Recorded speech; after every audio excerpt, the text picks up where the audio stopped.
ನಮಸ್ಕಾರ ಸ್ಪರ್ಧಾರ್ಥಿ ಮಿತ್ರರೇ, ನಿಮ್ಮ ಒಂದು ಮಚ್ಚಾ ಕರೆಂಟ್ ಅಫೇರ್ಸ್ ನ ಈ ಒಂದು ದಿನದ ಕತೆಗೆ ಸ್ವಾಗತ.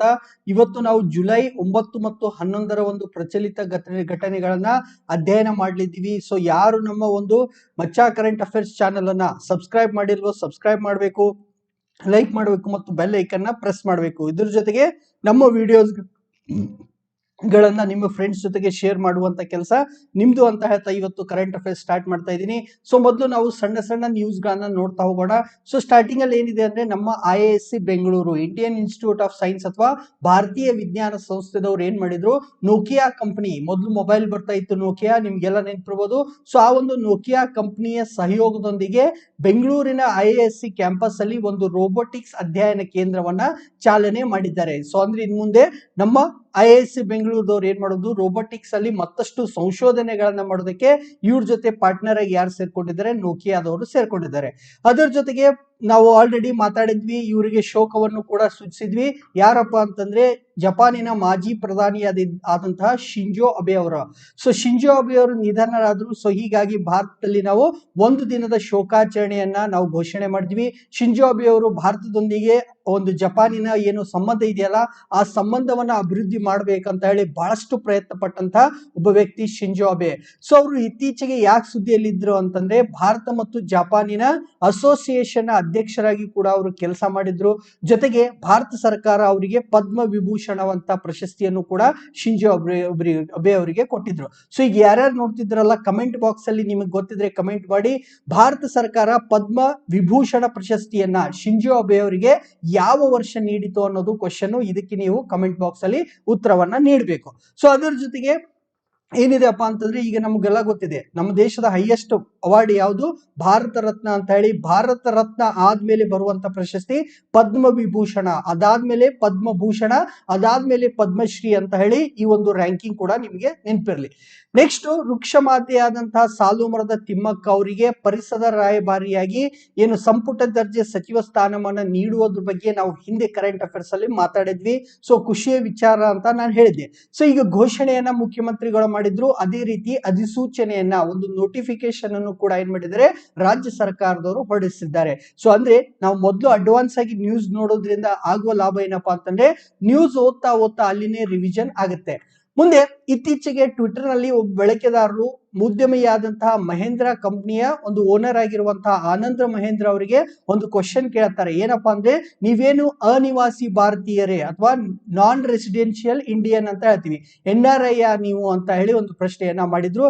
ಸೊ ನಾವು ಈ ತಿಳ್ಕೊಬೇಕಾಗಿರೋದು ಅಂತಂದ್ರೆ, ಯಾರನ್ನ ನಾವು ಅನಿವಾಸಿ ಭಾರತೀಯರು ಅಥವಾ NRI ಅಂತ ಯಾರಿಗೆ ಕರಿತೀವಿ ನೋಡಿ. ಒಂದು ವರ್ಷದಲ್ಲಿ, ಯಾವ ವರ್ಷ, ಆರ್ಥಿಕ ವರ್ಷದಲ್ಲಿ, ಆರ್ಥಿಕ ವರ್ಷ ಅಂದ್ರೆ ಏಪ್ರಿಲ್ 1ರಿಂದ ಸ್ಟಾರ್ಟ್ ಆಗಿ ಮಾರ್ಚ್ 31ಕ್ಕೆ ಮುಗಿಯೋದನ್ನ ನಾವು ಆರ್ಥಿಕ ವರ್ಷ ಅಂತ ಕರಿತೀವಿ. ಈ ಒಂದು ಆರ್ಥಿಕ ವರ್ಷದಲ್ಲಿ ಅರ್ಧ ಅಥವಾ 6 ತಿಂಗಳು, ಸುಮಾರು 183 ದಿನಕ್ಕಿಂತ ಹೆಚ್ಚಿನ ಅವಧಿಗೆ ಭಾರತೀಯನೊಬ್ಬ ವಿದೇಶದಲ್ಲಿ ನೆಲೆಸಿದ್ರೆ ಅವರನ್ನ ನಾವೇನಂತ ಕರಿತಿದ್ವಿ, ಅನಿವಾಸಿ ಭಾರತೀಯರಂತ. ಫಾರ್ ಎಕ್ಸಾಂಪಲ್, ಈಗ ಶಿಕ್ಷಣ ಆಗಿರ್ಬೋದು, ವ್ಯಾಪಾರ ಆಗಿರ್ಬೋದು ಅಥವಾ ಉದ್ಯೋಗಕ್ಕಾಗಿ ಯಾವ ಒಬ್ಬ ಭಾರತೀಯ ಭಾರತವನ್ನು ಬಿಟ್ಟು ವಿದೇಶಗಳಲ್ಲಿ 183 ದಿನಕ್ಕಿಂತ ಹೆಚ್ಚು ವಾಸ ಆಗ್ತಾರೋ ಅಂತವರಿಗೆ ನಾವು ಅನಿವಾಸಿ ಭಾರತೀಯರು ಅಂತ ಕರಿತೀವಿ ಅನ್ನೋದು ಸ್ವಲ್ಪ ನಿಮಗೆ ತಿಳಿದಿರಲಿ. ನೆಕ್ಸ್ಟ್, ಆಲ್ರೆಡಿ ನಾವು ಇದನ್ನ ಚರ್ಚೆ ಮಾಡಿದ್ವಿ, ಆರೋಗ್ಯ ಸಂಜೀವಿನಿ ಅಂತ ಒಂದು ಸ್ಕೀಮು. ಆರೋಗ್ಯ ಸಂಜೀವಿನಿಯಲ್ಲಿ ಏನ್ ಮಾಡ್ತಾರಪ್ಪ ಅಂತಂದ್ರೆ, ಸರ್ಕಾರಿ ನೌಕರಿಗೆ ನಗದು ರಹಿತವಾಗಿರುವಂತಹ ಒಂದು ಉಚಿತ ಚಿಕಿತ್ಸಾ ಸೌಲಭ್ಯವನ್ನ ಸರ್ಕಾರದವರು ಸ್ಟಾರ್ಟ್ ಮಾಡಿದ್ದಾರೆ ಅಂತ ಕರೆಂಟ್ ಅಫೇರ್ಸ್ ಅಲ್ಲಿ ಓದಿದ್ವಿ. ಸೊ ಈಗ ಸರ್ಕಾರ ಏನ್ ಮಾಡ್ತಿದೆ ಅಂತಂದ್ರೆ, ಕೆಲಸ ಮಾಡ್ತಿರುವಂತ ಸರ್ಕಾರಿ ನೌಕರರು ಅಷ್ಟೇ ಅಲ್ಲ, ಸರ್ಕಾರಿ ನೌಕರಿಯಿಂದ ನಿವೃತ್ತಿಯನ್ನ ಹೊಂದಿದ ನಿವೃತ್ತ ನೌಕರಿಗೂ ಕೂಡ ಇದನ್ನ ವಿಸ್ತರಣೆ ಮಾಡಬೇಕು ಅಂತ ಸರ್ಕಾರದವರು ಚಿಂತನೆ ನಡೆಸಿದ್ದಾರೆ. ನೋಡಿ, ಈಗ ಆಲ್ರೆಡಿ ಹಿಂದೆನೂ ಕೂಡ ಹೇಳಿದೆ, ಸಾಲು ಮರದ ತಿಮ್ಮಕ್ಕ ಅವರಿಗೆ ಪರಿಸರ ರಾಯಭಾರಿಯಾಗಿ ಸಂಪುಟ ದರ್ಜೆ ಸಚಿವ ಸ್ಥಾನಮಾನವನ್ನ ನೀಡಬೇಕು ಅಂತ ಹೇಳಿದ್ದನ್ನ ಅಡ್ವಾನ್ಸ್ ಆಗಿ ನೋಡಿದ್ವಿ. ಇವತ್ತೇನ್ ನೋಡ್ತಿದ್ವಿ, ಅಧಿಸೂಚನೆಯನ್ನ ಹೊರಡಿಸಿದಾರಂತ. ಈಗ ಅಡ್ವಾನ್ಸ್ ಆಗಿ ನಾವ್ ಏನ್ ನೋಡ್ತಾ ಇದೀವಿ ಅಂತಂದ್ರೆ, ಈ ಆರೋಗ್ಯ ಸಂಜೀವಿನಿ ಸ್ಕೀಮ್ ಅಲ್ಲಿ ನಗದು ರಹಿತ ಉಚಿತ ಚಿಕಿತ್ಸೆಯನ್ನ ಸರ್ಕಾರ ನೌಕರಿಗೆ ನೀಡ್ತಿರುವಂತ ಸರ್ಕಾರ ಇದನ್ನ ನಿವೃತ್ತರಾದಂತಹ, ರಿಟೈರ್ಡ್ ಆದಂತಹ ಒಂದು ನೌಕರಿಯು ಕೂಡ ವಿಸ್ತರಣೆ ಮಾಡೋದ್ರ ಬಗ್ಗೆ ಚಿಂತನೆ ನಡೆಸಿದ್ದಾರೆ ಅಂತ ನೋಡ್ತಾ ಇದ್ವಿ. ಸೊ ಮುಂದಿನ ದಿವಸದಲ್ಲಿ ಏನ್ ನೋಡ್ತೀವಿ ಅಂತಂದ್ರೆ, ಇದನ್ನ ಎಸ್ ಅಂತಂದ್ರೆ ಸರ್ಕಾರದವರು ಇದನ್ನ ಜಾರಿಗೆ ತಂದ್ರೆ ಆರೋಗ್ಯ ಸಂಜೀವಿನಿ ಸ್ಕೀಮ್ ಅನ್ನ ನಿವೃತ್ತ ನೌಕರಿಗೂ ಕೂಡ ವಿಸ್ತರಣೆ ಮಾಡಲಾಯಿತು ಅನ್ನೋದನ್ನ ಇದೇ ಕರೆಂಟ್ ಅಫೇರ್ಸ್ ಅಲ್ಲಿ ನೋಡ್ತೀವಿ. ಓಕೆ, ಇರ್ಲಿ. ನೆಕ್ಸ್ಟ್, ಮಕ್ಕಳಿಗೆ ಶೂ ಮತ್ತು ಸಾಕ್ಸ್ ಗಳನ್ನ ಸ್ಕೂಲಿಗೆ ಹೋಗುವಂತ ಸರ್ಕಾರಿ ಶಾಲೆಗೆ ಹೋಗುವಂತ ಮಕ್ಕಳಿಗೆ ಶೂ ಮತ್ತು ಸಾಕ್ಸ್ ಗಳನ್ನ ವಿತರಣೆ ಮಾಡೋದಕ್ಕೆ ಸರ್ಕಾರದವರು 132 ಕೋಟಿ ರೂಪಾಯಿಯ ಪ್ರಸ್ತಾವನೆಗೆ ಅನುಮೋದನೆಯನ್ನ ನೀಡಿದ್ದಾರೆ. ಅಂದ್ರೆ ಇನ್ನು ಮುಂದೆ ಶಾಲೆಗೆ ಏನು ಮಕ್ಕಳು ಹೋಗ್ತಾರಲ್ಲ ಸರ್ಕಾರಿ ಶಾಲೆಗಳಿಗೆ ಅವರಿಗೆ ಶೂ ಮತ್ತು ಸಾಕ್ಸ್ ಅನ್ನ ಗೌರ್ಮೆಂಟ್ ಕೊಡುತ್ತೆ. ನೆಕ್ಸ್ಟ್ ಇದನ್ನ ನಾನು ಮಚ್ಚಾ ಮಿನಿ ಮಾಹಿತಿಯಲ್ಲಿ ಹಾಕಿದ್ದೆ. ಸೊ ನಾವು ನಮ್ಮ ಮಚ್ಚಾ ಕರೆಂಟ್ ಅಫೇರ್ಸ್ ಟೆಲಿಗ್ರಾಮ್ ಚಾನಲ್ ಅನ್ನು ಜಾಯಿನ್ ಮಾಡಿ. ಇಲ್ಲಿ ನಾವೇನ್ ಮಾಡ್ತಿದೀವಿ ಅಂತಂದ್ರೆ ಪ್ರತಿ ದಿವಸ 1 ನಿಮಿಷದಲ್ಲಿ ಕರೆಂಟ್ ಅಫೇರ್ಸ್ ಅನ್ನುವಂತಹ ವಿಡಿಯೋಗಳನ್ನ ಬಿಡ್ತಾ ಇದ್ದೀನಿ. ಬಹಳಷ್ಟು ಚೆನ್ನಾಗಿ ಬರ್ತಾ ಇದೆ, ಅದನ್ನ ತಪ್ಪಿಸ್ಕೊಳ್ಳೋಕೆ ಹೋಗ್ಬೇಡಿ. ಅದರಲ್ಲಿ ಆಲ್ರೆಡಿ ಇದನ್ನ ಡಿಸ್ಕಸ್ ಮಾಡಿದ್ವಿ. ಏನಪ್ಪಾ ಅಂದ್ರೆ ಒಡಿಸ್ಸಾದ ಮಯೂರ್ಭಂಜ್ನಲ್ಲಿ ಏನ್ ಮಾಡ್ತಿದ್ರೆ ಇರುವೆಗಳಿಂದ, ಕೆಂಪು ಇರುವೆಗಳಿಂದ ತಯಾರಾದಂತಹ ಒಂದು ಕೈ ಚಟ್ನಿ ಅಂತ. ಈ ಕೈ ಚಟ್ನಿಯನ್ನ ಆದಿವಾಸಿಗಳು ಬಹಳಷ್ಟು ರೋಗಗಳಿಗೆ ರಾಮಬಾಣದಂತೆ ಅದನ್ನ ಉಪಯೋಗ ಮಾಡ್ತಾರೆ. ಸೊ ಇಂತಹ ಒಂದು ಕೆಂಪು ಇರುವೆಗಳಿಂದ ತಯಾರಾದಂತಹ ಈ ಕೈ ಚಟ್ನಿಗೆ ಭೌಗೋಳಿಕ ಕುರುಹು ಅಥವಾ ಜಿಯಾಲಜಿಕಲ್ ಇಂಡಿಕೇಟರ್ ಆಗಿ ಮಾನ್ಯತೆಯನ್ನ ಕೊಡಬೇಕು ಅಂತ ಹೇಳಿ ಒಂದು ಅರ್ಜಿಯನ್ನ ಇಲ್ಲಿನ ಒಡಿಸ್ಸಾದ ಮಯೂರ್ಭಂಜ್ನ ಆಡಳಿತದವರು ಏನ್ ಮಾಡಿದ್ರೆ ಅರ್ಜಿಯನ್ನ ಸಲ್ಲಿಸಿದ್ದಾರೆ. ಸೊ ಒಂದ್ ವೇಳೆ ಮಾನ್ಯತೆ ಸಿಕ್ಕರೆ ನೆಕ್ಸ್ಟ್ ಏನ್ ನೋಡ್ತೀವಿಪ್ಪ ಅಂತಂದ್ರೆ ಕೆಂಪು ಇರುವೆಯಿಂದ ಆದಂತಹ ಕೈ ಚಟ್ನಿಗೆ ಭೌಗೋಳಿಕ ಕುರುಹು ಸಿಕ್ತು ಅನ್ನೋದನ್ನ ಮತ್ತೆ ಕರೆಂಟ್ ಅಫೇರ್ಸ್ ಅಲ್ಲಿ ನಾವು ಡಿಸ್ಕಸ್ ಮಾಡ್ತೀವಿ. ನೆಕ್ಸ್ಟ್ ಕ್ಷುದ್ರ ಗ್ರಹವಾದಂತಹ ಬೆನ್ನು ಅನ್ನೋದು ಒಂದು ಕ್ಷುದ್ರ ಗ್ರಹ. ಈ ಕ್ಷುದ್ರ ಗ್ರಹವನ್ನ ಅಧ್ಯಯನ ಮಾಡೋದಕ್ಕೆ ನಾಸಾದವರು ಒಂದು ಮಿಷನ್ ಅನ್ನ ಹಮ್ಮಿಕೊಂಡಿದ್ರು. ಅದನ್ನ ಓಸಿರಿಸ್ ಆರ್ಎಕ್ಸ್ ಅಂತ.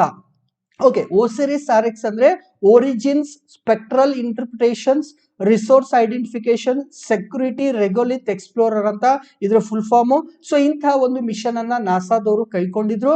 ಸೊ ಇದು ಏನ್ ಮಾಡುತ್ತಪ್ಪ ಅಂತಂದ್ರೆ ಈ ಒಂದು ಬಾಹ್ಯಾಕಾಶ ನೌಕೆ ಯಾವುದು ಓಸಿರಿಸ್ ಆರ್ಎಕ್ಸ್ ಅನ್ನೋದು ಇದು ಕ್ಷುದ್ರ ಗ್ರಹಕ್ಕೆ ಹೋಯ್ತು. ಅದ್ರ ಯಾವ ಕ್ಷುದ್ರ ಗ್ರಹ ಬೆನ್ನು ಅನ್ನುವಂತಹ ಆ ಬೆನ್ನುವಿನ ಮೇಲೆ ಹೋಗಿ ಅಲ್ಲಿರುವಂತಹ ಮಣ್ಣಿನ ಮಾದರಿಗಳನ್ನ, ಕಲ್ಲು ಮತ್ತು ಮಣ್ಣಿನ ಮಾದರಿಯನ್ನ ಅಧ್ಯಯನಕ್ಕೆ ಭೂಮಿಗೆ ತಗೊಂಡು ಬಂತು. ಸೊ ಈ ರೀತಿ ತಗೊಂಡು ಬಂದಂತಹ ಆ ಒಂದು ಮಣ್ಣು ಮತ್ತು ಕಲ್ಲಿನ ಮಾದರಿಯನ್ನ ಅಧ್ಯಯನ ಮಾಡಿದಂತ ನಾಸಾದವ್ರು ಏನ್ ಹೇಳ್ತಿದ್ದಾರೆ ಅಂದ್ರೆ ಈ ಕ್ಷುದ್ರವಾದ ಗ್ರಹವಾದಂತ ಬೆನ್ನು ಏನಿದೆಯಲ್ಲ ಒಂದು ಪ್ಲಾಸ್ಟಿಕ್ ಪಿಟ್ ಬಾಲ್ ಅಂತೆ. ಅದರ ಮೇಲ್ಮೈ ಆ ಒಂದು ಕ್ಷುದ್ರಗ್ರಹದ ಸರ್ಫೇಸ್ ಏರಿಯಾ ಅಥವಾ ಮೇಲ್ಮೈ ಯಾವ ತರ ಇದೆ ಅಂದ್ರೆ ಪ್ಲಾಸ್ಟಿಕ್ ಪಿಟ್ ಬಾಲ್ ತರ ಇದೆ ಅಂತ ಹೇಳಿ ಇತ್ತೀಚೆಗೆ ವಿಶ್ಲೇಷಣೆಯನ್ನ ಮಾಡಿದ್ದಾರೆ. ಸೊ ಇದ್ರ ಜೊತೆಗೆ ಒಂದು ಇನ್ಫಾರ್ಮೇಶನ್ ಹೇಳ್ಬೇಕಾದ್ರೆ ಈ ತರ ಕ್ಷುದ್ರ ಗ್ರಹಗಳಿಗೆ ಒಂದು ನೌಕೆಯನ್ನ ಕಳಿಸಿ ಅಲ್ಲಿನ ಮಾದರಿಗಳನ್ನ ತಗೊಂಡು ಬಂದಂತಹ ಮೊಟ್ಟ ಮೊದಲ ಮಿಷನ್ ಅನ್ನ ನಾವೇನಂತ ಹೇಳ್ತಿದ್ವಿ ಹಯಬುಸಾ ಅಂತ ಹೇಳಿ. ಸೊ ಹಯಬುಸಾ ಅಂತ ಹೇಳಿ ಹಯಬುಸಾ. ಓಕೆ, ಸೊ ಇದ್ರ ಹೆಸರಲ್ಲಿ ಒಂದು ಬೈಕ್ ಕೂಡ ಬರುತ್ತೆ ಹೈಬುಸಾ ಅಂತ ಹೇಳಿ. ಇದನ್ನ ಜಪಾನ್ನವರು ಜಪಾನ್ನವರು ಕೈಗೊಂಡಿದ್ರು. ಇಲ್ಲಿ ಕೂಡ ಅವ್ರು ಏನ್ ಮಾಡ್ತಾರೆ ಕ್ಷುದ್ರ ಗ್ರಹಕ್ಕೆ ಒಂದು ನೌಕೆಯನ್ನ ಕಳಿಸಿ ಅಲ್ಲಿರುವಂತಹ ಒಂದಿಷ್ಟು ಮಟೀರಿಯಲ್ ಅನ್ನ ತಗೊಂಡು ಬಂದು ಭೂಮಿಯ ಮೇಲೆ ಅಧ್ಯಯನ ಮಾಡಿದ್ರು. ನೆಕ್ಸ್ಟ್ ಇದೆಲ್ಲ ನಿಮ್ಗೆ ಆಲ್ರೆಡಿ ಗೊತ್ತಿದೆ. ಅಮರನಾಥ ಯಾತ್ರೆಗೆ ಹೋದ ಸಂದರ್ಭದಲ್ಲಿ ಶುಕ್ರವಾರ ದಿವಸ ಮೇಘ ಸ್ಫೋಟ ಆಯ್ತು ಅಥವಾ ಕ್ಲೌಡ್ ಬರ್ಸ್ಟ್ ಆಯ್ತು ಅಂತ. ಹಾಗಾದ್ರೆ ಮೇಘ ಸ್ಫೋಟ ಅಥವಾ ಕ್ಲೌಡ್ ಬರ್ಸ್ಟ್ ಅಂದ್ರೆ ಏನು ಅಂತ ಅರ್ಥ ಮಾಡ್ಕೋಣ. ಇಲ್ಲಿ ಏನಾಗುತ್ತಪ್ಪ ಅಂದ್ರೆ ಅತ್ಯಂತ ಕಡಿಮೆ ಅವಧಿಯಲ್ಲಿ ಸೊ ಸಡನ್ ಆಗಿ ಯಾವುದೇ ಒಂದು ಮುನ್ಸೂಚನೆ ಇಲ್ಲದೆ ಹಠಾತ್ತಾಗಿ ಸಿಕ್ಕಾಪಟ್ಟೆ ಮಳೆ, ಭಾರಿ ಪ್ರಮಾಣದ ಒಂದು ಮಳೆ ಬಿದ್ರೆ ಅದನ್ನ ನಾವು ಮೇಘ ಸ್ಫೋಟ ಅಂತ ಕರಿತೀವಿ. ಸೊ ಈ ರೀತಿ ಯಾವುದೇ ಮುನ್ಸೂಚನೆ ಇಲ್ಲದೆ ಅಲ್ಪ ಅವಧಿಯಲ್ಲಿ ಸಿಕ್ಕಾಪಟ್ಟೆ ಮಳೆ ಆಗೋದ ಕಾರಣ ಈ ಒಂದು ಮೇಘ ಸ್ಫೋಟ ಅಥವಾ ಕ್ಲೌಡ್ ಬರ್ಸ್ಟ್ ಆದಾಗ ಸಿಕ್ಕಾಪಟ್ಟೆ ಸಾವು ನೋವುಗಳು ಸಂಭವಿಸುವಂತ ಸಾಧ್ಯತೆಗಳು ಇರುತ್ತೆ. ಯಾಕಂದ್ರೆ ಇಲ್ಲಿ ಮುನ್ಸೂಚನೆ ಇರಲ್ಲ ಮತ್ತು ಬೀಳುವಂತಹ ಮಳೆ ಪ್ರಮಾಣ ಸಿಕ್ಕಾಪಟ್ಟೆ ಜಾಸ್ತಿ. ಹೀಗಾಗಿ ಇದನ್ನ ಕ್ಲೌಡ್ ಬರ್ಸ್ಟ್ ಅಥವಾ ಮೇಘ ಸ್ಫೋಟ ಅಂತ ಕರಿತೀವಿ. ನೆಕ್ಸ್ಟ್ ವಿಶ್ವ ಆರ್ಚರಿ ಕ್ರೀಡಾಕೂಟದಲ್ಲಿ ಭಾರತದ ಅಭಿಷೇಕ್ ವರ್ಮಚ್ಚು ಮತ್ತು ಯಾರು ಜ್ಯೋತಿ ಸುರೇಖಾ ವನ್ನಂ ಅವರು ಏನ್ ಮಾಡಿದಾರಪ್ಪ ಅಂತಂದ್ರೆ ಕಂಪೌಂಡ್ ಮಿಶ್ರ ಪ್ರಶಸ್ತಿಯಲ್ಲಿ ಕಂಚಿನ ಪದಕವನ್ನ ಪಡೆದ್ರು ಅನ್ನೋದನ್ನ ನಾವು ನೋಡ್ತಾ ಇದ್ದೀವಿ. ನೆಕ್ಸ್ಟ್ ಈಗ ಎಲ್ಲಿಗೆ ಹೋಗೋಣಪ್ಪ ಅಂದ್ರೆ ತ್ರಿಪುರಾಕ್ಕೆ ಹೋಗೋಣ. ತ್ರಿಪುರಾ ಸರ್ಕಾರದವ್ರು ಏನ್ ಮಾಡಿದ್ದಾರೆ ಅಂತಂದ್ರೆ ಶಾಲೆಗೆ ಶಾಲೆಯಿಂದ ಹೊರಗಿರುವಂತಹ ವಿದ್ಯಾರ್ಥಿಗಳನ್ನ ಶಾಲೆಗೆ ವಾಪಸ್ ತರುವಂತಹ ಒಂದು ಕಾರ್ಯಕ್ರಮವನ್ನ ಹಮ್ಮಿಕೊಂಡಿದ್ದಾರೆ. ಅದಕ್ಕೆ ವಿದ್ಯಾಲಯ ಚಲೋ ಅಂತ ಹೇಳಿ ಒಂದು ಅಭಿಯಾನವನ್ನ ಮಾಡಿದ್ದಾರೆ. ಸೊ ಇದ್ರ ಜೊತೆಗೆ ಅವ್ರು ಏನ್ ಮಾಡಿದ್ದಾರೆ ಅಂದ್ರೆ ತ್ರಿಪುರಾ ಸರ್ಕಾರದವರು ಅರ್ನ್ ವಿತ್ ಲರ್ನ್ ಅಂತ ಹೇಳಿ ಒಂದು ಕಾರ್ಯಕ್ರಮವನ್ನು ತಗೊಂಡು ಬಂದಿದ್ದಾರೆ. ಈ ಕಾರ್ಯಕ್ರಮದಲ್ಲಿ ಶಾಲೆಯಿಂದ ಹೊರಗುಳಿದಂತಹ ಮಕ್ಕಳನ್ನ ಗುರುತಿಸಿ ಅವ್ರನ್ನ ಶಾಲೆಗೆ ವಾಪಸ್ ತಗೊಂಡು ಬರುವಂತಹ ಕಾಲೇಜು ವಿದ್ಯಾರ್ಥಿಗಳಿಗೆ ನೋಡಿ, ಸ್ಕೂಲ್ಗೆ ಹೋಗೋ ಮಕ್ಕಳು ಸ್ಕೂಲಿಗೆ ಹೋಗ್ತಾ ಇಲ್ಲ ಅಂತಂದ್ರೆ ಅವ್ರನ್ನ ಗುರುತಿಸಬೇಕಾದವ್ರು ಯಾರು? ಕಾಲೇಜ್ ವಿದ್ಯಾರ್ಥಿಗಳು. ಸೊ ಅವ್ರನ್ನ ವಾಪಸ್ ಸ್ಕೂಲಿಗೆ ಕರ್ಕೊಂಡು ಬಂದ್ರೆ ಆ ಕಾಲೇಜ್ ವಿದ್ಯಾರ್ಥಿಗಳಿಗೆ ಪ್ರತಿ ವಿದ್ಯಾರ್ಥಿಯನ್ನ ಕರ್ಕೊಂಡು ಬಂದಿದ್ದಕ್ಕೆ 500 ರೂಪಾಯಿಯನ್ನ ಗೌರವ ಧನವನ್ನಾಗಿ ನೀಡ್ತಾ ಇದ್ದಾರೆ. ಒಳ್ಳೆ ಯೋಜನೆ. ಯಾಕಂದ್ರೆ ಕಾಲೇಜ್ ವಿದ್ಯಾರ್ಥಿಗಳು 500 ರೂಪಾಯಿ ಸಿಗುತ್ತೆ ಅಂತ ಹೇಳಿ ಎಷ್ಟು ಜನ ಹುಡುಗರು ಸ್ಕೂಲಿಗೆ ಹೋಗಲ್ಲ ಅವ್ರನ್ನೆಲ್ಲ ಕರ್ಕೊಂಡು ಬಂದು ಸ್ಕೂಲಿಗೆ ಸೇರಿಸ್ತಾರೆ. ಸೊ ಈ ಪ್ರೋಗ್ರಾಮ್ ಏನಂತ ಹೆಸರು ಕೊಟ್ಟಿದ್ದಾರೆ? ಅರ್ನ್ ವಿತ್ ಲರ್ನ್ ಅಂತ ಹೇಳಿ. ಸೊ ಕಲಿಯುತ್ತಾ ಹಣವನ್ನ ಗಳಿಸಿ ಅಂತ ಒಂದು ಒಳ್ಳೆ ಪ್ರೋಗ್ರಾಮ್ ಅನ್ನ ತ್ರಿಪುರಾ ಸರ್ಕಾರದವರು ತಗೊಂಡು ಬಂದಿದ್ದಾರೆ. ಅದಾದ್ಮೇಲೆ ಭಾರತದ ಅತ್ಯಂತ ವೇಗಿ ಬೌಲರ್ ಆದಂತಹ ಭುವನೇಶ್ವರ್ ಕುಮಾರ್ ಅವರು T20 ಇತಿಹಾಸದಲ್ಲಿ 500 ಡಾಟ್ ಬಾಲ್ ಗಳನ್ನ ಹಾಕಿದಂತಹ ಪ್ರಥಮ ಬೌಲರ್ ಅಂತ ಹೇಳಿ ಒಂದು ದಾಖಲೆಯನ್ನ ಏನ್ ಮಾಡಿದ್ದಾರೆ, ನಿರ್ಮಾಣ ಮಾಡಿದ್ದಾರೆ. ಈಗ ಡೀಪ್ ಆಗಿರುವಂತಹ ಸ್ವಲ್ಪ ದೊಡ್ಡದಾಗಿರುವಂತಹ ನ್ಯೂಸ್ ಹೋಗೋಣ. ಇಲ್ಲಿ ಏನಾಗಿದೆ ಅಂತಂದ್ರೆ ರಾಷ್ಟ್ರೀಯ ಆಹಾರ ಭದ್ರತಾ ಕಾಯ್ದೆ ಅನುಷ್ಠಾನ ಸೂಚ್ಯಾಂಕ ಅನ್ನುವಂತಹ ಒಂದು ಸೂಚ್ಯಾಂಕವನ್ನ ಇತ್ತೀಚೆಗೆ ಕೇಂದ್ರ ಆಹಾರ ಮತ್ತು ಗ್ರಾಹಕ ಸಚಿವಾಲಯದ ಸಚಿವರಾದಂತಹ ಪಿಯೂಷ್ ಗೋಯಲ್ ಅವರು ಬಿಡುಗಡೆಯನ್ನ ಮಾಡಿದ್ರು. ಸೊ ಈ ತರ ಬಿಡುಗಡೆ ಮಾಡ್ತಾ ಇರೋದು ಇದು ಫಸ್ಟ್ ಟೈಮ್, ಇದು ಮೊದಲ ಆವೃತ್ತಿ. ಯಾವುದದ್ದು? ರಾಷ್ಟ್ರೀಯ ಆಹಾರ ಭದ್ರತೆ ಕಾಯ್ದೆಯ ಅನುಷ್ಠಾನ. ಸೊ ಅನುಷ್ಠಾನದ ಬಗ್ಗೆ ಸ್ವಲ್ಪ ಫೋಕಸ್ ಮಾಡಿ.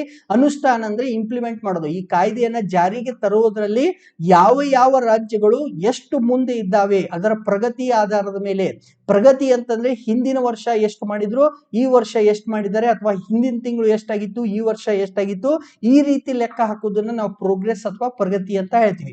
ಸೊ ಆಹಾರ ಭದ್ರತಾ ಕಾಯ್ದೆಯನ್ನ ಯಾವ್ಯಾವ ರಾಜ್ಯಗಳು ಅನುಷ್ಠಾನ ಮಾಡ್ತಿದ್ವಲ್ಲ ಅದರಲ್ಲಿ ಯಾವ ರೀತಿ ಪ್ರಗತಿಯನ್ನ ತೋರಿಸ್ತಿದ್ದಾರೆ ಅದನ್ನ ನಾವು ಏನಂತ ಕರಿತಿದ್ವಿ, ಈ ರಾಷ್ಟ್ರೀಯ ಆಹಾರ ಭದ್ರತೆ ಕಾಯ್ದೆ ಅನುಷ್ಠಾನ ಸೂಚ್ಯಾಂಕ ಅಂತ ಹೇಳಿ ಒಂದು ಹೊಸದಾದಂತಹ ಇಂಡೆಕ್ಸ್ ಅನ್ನ ಫಸ್ಟ್ ಟೈಮ್ ಬಿಟ್ರು.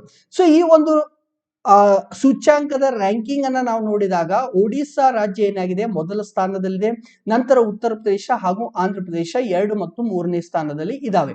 ಅದಾದ್ಮೇಲೆ ನಮ್ಮ ಕರ್ನಾಟಕ ಈ ಸೂಚ್ಯಾಂಕದಲ್ಲಿ 8ನೇ ಸ್ಥಾನ ಪಡೆದಿದೆ ಅನ್ನೋದು ಸ್ವಲ್ಪ ನಿಮಗೆ ಗೊತ್ತಿರಲಿ. ಅದಾದ್ಮೇಲೆ ಇದು ರಾಜ್ಯಗಳ ಪಟ್ಟಿ ಅಂತ ಕೊಟ್ಟರು. ಇನ್ನೊಂದು ವಿಶೇಷವಾದಂತ ಪಟ್ಟಿಯನ್ನ ಕೇಂದ್ರಾಡಳಿತ ಹಾಗೂ ಪ್ರದೇಶಗಳು ಹಾಗೂ ವಿಶೇಷ ವರ್ಗದ ರಾಜ್ಯಗಳು ಅಂತ ಹೇಳಿ ಇನ್ನೊಂದು ಪಟ್ಟಿಯನ್ನ ಬಿಟ್ರು. ಸೊ ಇಲ್ಲಿ ವಿಶೇಷ ವರ್ಗದ ರಾಜ್ಯಗಳಂದ್ರೆ ಈಶಾನ್ಯ ಭಾರತದ ರಾಜ್ಯಗಳಾಗಿರ್ಬೋದು, ಹಿಮಾಲಯ ಪ್ರದೇಶದಲ್ಲಿ ಇರುವಂತಹ ಈ ಹಿಮಾಚಲ ಅಥವಾ ಜಮ್ಮು ಕಾಶ್ಮೀರ, ಈ ತರ ಲಡಾಖ್ ಇಂತಹ ಪ್ರದೇಶಗಳಾಗಿರ್ಬೋದು, ಅಥವಾ ದ್ವೀಪಗಳಾದ ಲಕ್ಷದ್ವೀಪ ಮತ್ತು ಅಂಡಮಾನ್ ನಿಕೋಬಾರ್ಗಳನ್ನ ವಿಶೇಷ ವರ್ಗದ ರಾಜ್ಯಗಳು ಅಂತ ಕರೆದ್ರು. ಸೊ ಈ ರೀತಿಯಾದಂತಹ ಪಟ್ಟಿಯಲ್ಲಿ ತ್ರಿಪುರಾ ಫಸ್ಟ್ ರ್ಯಾಂಕ್ ಅಲ್ಲಿ ಬಂದ್ರೆ, ಹಿಮಾಚಲ್ ಪ್ರದೇಶ 2ನೇ ಸ್ಥಾನ, ನೆಕ್ಸ್ಟ್ ಸಿಕ್ಕಿಂ 3ನೇ ಸ್ಥಾನವನ್ನ ಪಡೆದು ಯಾವುದ್ರಲ್ಲಿ ಆಹಾರ ಭದ್ರತೆಯ ಕಾಯ್ದೆಯನ್ನ ಅನುಷ್ಠಾನ ಮಾಡುವಂತ ಒಂದು ಸೂಚ್ಯಾಂಕದಲ್ಲಿ ಈ ರೀತಿ ರ್ಯಾಂಕಿಂಗ್ ಅನ್ನ ನಾವು ನೋಡ್ತಾ ಇದ್ದೀವಿ. ನೆಕ್ಸ್ಟ್ ಹರ್ಘರ್ ತಿರಂಗ ಅಂತ ಹೇಳಿ ಇವತ್ತಿಂದ ನಾವು ಸ್ಟಾರ್ಟ್ ಮಾಡ್ತಾ ಇದೀವಿ. ಯಾಕಪ್ಪ ಅಂದ್ರೆ ಸ್ವಾತಂತ್ರ್ಯೋತ್ಸವದ ಅಮೃತ ಮಹೋತ್ಸವ ಈಗಾಗಿದೆ. ಸೊ ಹೀಗಾಗಿ ಇವತ್ತಿನಿಂದ ಆಗಸ್ಟ್ 17ರವರೆಗಿನ ಒಂದು ಈ 8 ದಿನಗಳ ಕಾಲ ಏನ್ ಮಾಡ್ಬೇಕು, ನಮ್ಮ ಮನೆಯ ಮೇಲೆ ರಾಷ್ಟ್ರಧ್ವಜವನ್ನ ಹಾರಿಸಿ ರಾಷ್ಟ್ರ ಪ್ರೇಮವನ್ನ ಅಭಿವ್ಯಕ್ತಗೊಳಿಸುವಂತ ಕಾರ್ಯಕ್ರಮಕ್ಕೆ ನಾವು ಹರ್ಘರ್ ತಿರಂಗ ಅಂತ ಹೇಳಿ ಕಾರ್ಯಕ್ರಮವನ್ನ ಹಮ್ಮಿಕೊಂಡಿದ್ವಿ. ಸೊ ಈ ಕಾರ್ಯಕ್ರಮವನ್ನ ನಡೆಸೋದಕ್ಕೆ ನೋಡಲ್ ಏಜೆನ್ಸಿಯಾಗಿ ಕೇಂದ್ರ ಸರ್ಕಾರದ ಸಂಸ್ಕೃತಿ ಸಚಿವಾಲಯದವರು ಕೆಲಸ ಮಾಡ್ತಿದ್ದಾರೆ. ಆಲ್ರೆಡಿ ಹಿಂದಿನ ದಿವಸಗಳಲ್ಲಿ ನಾವು ನೋಡಿದ್ವಿ ಏನಪ್ಪಾ ಅಂತಂದ್ರೆ ಈ ಧ್ವಜ ಸಂಹಿತೆ 2002ಕ್ಕೆ ಬದಲಾವಣೆಯನ್ನ ತಗೊಂಡ್ ಬಂದಿದ್ದಾರೆ ಅಂತ ನಾವು ನೋಡಿದ್ವಿ. ಸೊ ಈಗ ಸ್ವಲ್ಪ ಅರ್ಥ ಮಾಡ್ಕೊಳ್ಳೋಣ ಯಾಕೆ ಈ ಬದಲಾವಣೆ ತಗೊಂಡ್ ಬಂದಿದ್ದಾರೆ ಅಂತ. ಈಗ ಸಪೋಸ್ ಎಲ್ಲಾ ಮನೆಗಳಲ್ಲಿ ನಾವು ರಾಷ್ಟ್ರಧ್ವಜನ ಹಾರಿಸಬೇಕಾದ್ರೆ ಕೈಯಿಂದ ರೆಡಿ ಮಾಡಿದಂತಹ ರಾಷ್ಟ್ರಧ್ವಜಗಳ ಒಂದು ಸಂಖ್ಯೆ ಅಥವಾ ಲಭ್ಯತೆ ಏನಿರುತ್ತೆ ಕಡಿಮೆ ಇರುತ್ತೆ. ಸೊ ಹೀಗಾಗಿ ಭಾರಿ ಪ್ರಮಾಣದಲ್ಲಿ ರಾಷ್ಟ್ರಧ್ವಜಗಳನ್ನ ಖರೀದಿ ಮಾಡ್ತಾರೆ. ಸೊ ಅವಶ್ಯಕತೆ ಇದೆ. ಹೀಗಾಗಿ ಏನ್ ಮಾಡಿದ್ರು, ಸರ್ಕಾರದವರು ಧ್ವಜ ಸಂಹಿತೆ 2002ಕ್ಕೆ ಸ್ವಲ್ಪ ಬದಲಾವಣೆಯನ್ನ ತಗೊಂಡ್ ಬಂದ್ರು. ಸೊ ಇದರಲ್ಲಿ ಪ್ಲಾಸ್ಟಿಕ್ ಮತ್ತು ಯಂತ್ರದಿಂದ ಧ್ವಜವನ್ನ ತಯಾರು ಮಾಡೋದಕ್ಕೆ ಅನುಮತಿ ನೀಡಿದ್ದಾರೆ ಅಂತ ನಾವು ಹಿಂದಿನ ದಿನಗಳಲ್ಲಿ ಈ ಧ್ವಜ ಸಂಹಿತೆ 2002 ಡಿಸ್ಕಸ್ ಮಾಡುವಾಗ ನಾನು ಹೇಳಿದ್ದೆ. ಸೊ ಮೋಸ್ಟ್ಲಿ ಈ ವರ್ಷಕ್ಕೆ ಈ ಒಂದು ಕಾರ್ಯಕ್ರಮ ಇರೋದ್ರಿಂದ ಬಹಳಷ್ಟು ನಮಗೇನ್ ಬೇಕು, ರಾಷ್ಟ್ರಧ್ವಜಗಳ ಅವಶ್ಯಕತೆ ಇರೋದ್ರಿಂದ ಪಾಲಿಸ್ಟರ್ ಆಗಲಿ ಅಥವಾ ಯಂತ್ರದಿಂದ ಮಾಡುವಂತಹ ಧ್ವಜಗಳನ್ನ ತಯಾರಿಸೋದಕ್ಕೆ ಈ ವರ್ಷ ಅನುಮತಿಯನ್ನ ನೀಡಿದ್ದೀವಿ ಅಂತ ಸರ್ಕಾರದವರು ಹೇಳಿದ್ದಾರೆ. ನೆಕ್ಸ್ಟ್ ವಿದ್ಯಾರ್ಥಿ ಕ್ರೆಡಿಟ್ ಕಾರ್ಡ್ ಅಂತ ಹೇಳಿ ಇದು ಕೂಡ ಬಹಳ ಒಳ್ಳೆ ಯೋಜನೆ. ಪಶ್ಚಿಮ ಬಂಗಾಳದಲ್ಲಿ ಈ ಒಂದು ಯೋಜನೆಯನ್ನ ಜಾರಿಗೆ ತಗೊಂಡ್ ಬಂದಿದ್ದಾರೆ. ಇದರ ಹೆಸರು ವಿದ್ಯಾರ್ಥಿ ಕ್ರೆಡಿಟ್ ಕಾರ್ಡ್ ಯೋಜನೆ ಅಂತ. ಸೊ ಈ ವಿದ್ಯಾರ್ಥಿ ಕ್ರೆಡಿಟ್ ಕಾರ್ಡ್ ಯೋಜನೆಯಲ್ಲಿ ಏನಾಗುತ್ತಪ್ಪ ಅಂತಂದ್ರೆ ಆರ್ಥಿಕ ಸಂಕಷ್ಟ ಎದುರಾದಾಗ ವಿದ್ಯಾರ್ಥಿಗಳು ಎದೆಗುಂದಬಾರದು, ಅವರು ತಮ್ಮ ವಿದ್ಯಾಭ್ಯಾಸವನ್ನ ಪೂರ್ಣಗೊಳಿಸಬೇಕು ಅಂತ ಹೇಳಿ ವಿದ್ಯಾರ್ಥಿ ಕ್ರೆಡಿಟ್ ಕಾರ್ಡ್ ಸ್ಕೀಮ್ ಅನ್ನ ತಗೊಂಡ್ ಬಂದಿದ್ದಾರೆ. ಸೊ ಇಲ್ಲಿ ಏನಾಗುತ್ತಪ್ಪ ಅಂದ್ರೆ ಅಕಸ್ಮಾತ್ ವಿದ್ಯಾರ್ಥಿಗಳಿಗೆ ಹಣದ ಅವಶ್ಯಕತೆ ಬೇಕಾದ್ರೆ ಈ ಕ್ರೆಡಿಟ್ ಕಾರ್ಡ್ ಅನ್ನ ಬಳಸ್ಕೊಂಡು ಅವ್ರು ಏನ್ ಮಾಡ್ಬೋದು, ತಮಗೆ ಬೇಕಾದನ್ನ ಖರೀದಿ ಮಾಡ್ಬೋದು, ಸ್ಕೂಲ್ ಫೀಸ್ ತುಂಬಿಸಬಹುದು, ಕಾಲೇಜ್ ಫೀಸು, ಟ್ಯೂಷನ್ ಫೀಸು ಇದನ್ನೆಲ್ಲ ಮಾಡ್ಬೋದು. ಸೊ ಈ ರೀತಿಯಾಗಿ ಕ್ರೆಡಿಟ್ ಕಾರ್ಡ್ ಬಳಸೋದಕ್ಕೆ ಅವ್ರಿಗೆ ಏನ್ ಮಾಡ್ತಾರೆ ಅಂದ್ರೆ 4% ಬಡ್ಡಿಯನ್ನ ಹಾಕ್ತಾರೆ. ಹೆಚ್ಚು ಕಡಿಮೆ 10 ಲಕ್ಷ ರೂಪಾಯಿವರೆಗಿನ ಸಾಲವನ್ನ ಪಡಿಬೇಕು. ಸೊ ಇದೆಲ್ಲ ಇದು ಬಹಳ ಇಂಪಾರ್ಟೆಂಟ್. ಏನೋ ವಿದ್ಯಾರ್ಥಿ ಕ್ರೆಡಿಟ್ ಕಾರ್ಡ್ ಅಂತ ಹೇಳಿ ಒಂದು 10,000 20,000 ರೂಪಾಯಿನ ಕೊಟ್ಟಿದ್ರೆ ಅದು ಯಾವುದಕ್ಕೂ ಸಾಲಲ್ಲ. ಸೊ ಒಳ್ಳೆ ಯೋಚನೆ ಮಾಡಿದ್ರೆ ಪಶ್ಚಿಮ ಬಂಗಾಳದವರು 10 ಲಕ್ಷ ರೂಪಾಯಿವರೆಗಿನ ಒಂದು ಸಾಲದ ರೂಪದಲ್ಲಿ ಈ ಕ್ರೆಡಿಟ್ ಕಾರ್ಡ್ ಅನ್ನ ವಿದ್ಯಾರ್ಥಿ ಕ್ರೆಡಿಟ್ ಕಾರ್ಡ್ ಅಂತ ಕೊಟ್ಟಿದ್ದಾರೆ. ಸೊ ಇದನ್ನ ಬೇರೆ ರಾಜ್ಯಗಳು ಅನುಸರಿಸಬೇಕು. ಇದರಿಂದ ಏನಾಗುತ್ತೆ ಅಂದ್ರೆ ವಿದ್ಯಾರ್ಥಿಗಳಿಗೆ ಯಾವಾಗಾದ್ರೂ ಆರ್ಥಿಕ ಸಂಕಷ್ಟ ಎದುರಾದ್ರೆ ಅವರು ವಿದ್ಯಾಭ್ಯಾಸವನ್ನ ಮುಂದುವರಿಸೋದಕ್ಕೆ ಪ್ರಾಬ್ಲಮ್ ಆಗೋದಿಲ್ಲ. ಯಾಕಂದ್ರೆ ಹೆಚ್ಚು ಕಡಿಮೆ 10 ಲಕ್ಷ ರೂಪಾಯಿವರೆಗಿನ ಸಾಲವನ್ನ ಈ ಕ್ರೆಡಿಟ್ ಕಾರ್ಡ್ ಗಳನ್ನ ಬಳಸ್ಕೊಂಡು ಅವರು ಬ್ಯಾಂಕ್ ಗಳಿಂದ ಪಡಿಬಹುದು. ನೆಕ್ಸ್ಟ್ ಮಿಷನ್ ವಾತ್ಸಲ್ಯ ಅಂತ. ಮಿಷನ್ ವಾತ್ಸಲ್ಯ ಅನ್ನೋದನ್ನ ನಾವು ಮೊದಲು ಚೈಲ್ಡ್ ಪ್ರೊಟೆಕ್ಷನ್ ಸರ್ವಿಸ್ ಅಥವಾ ಮಕ್ಕಳ ರಕ್ಷಣೆ ಸೇವೆ ಅಂತ ನೋಡ್ತಾ ಇದ್ವಿ.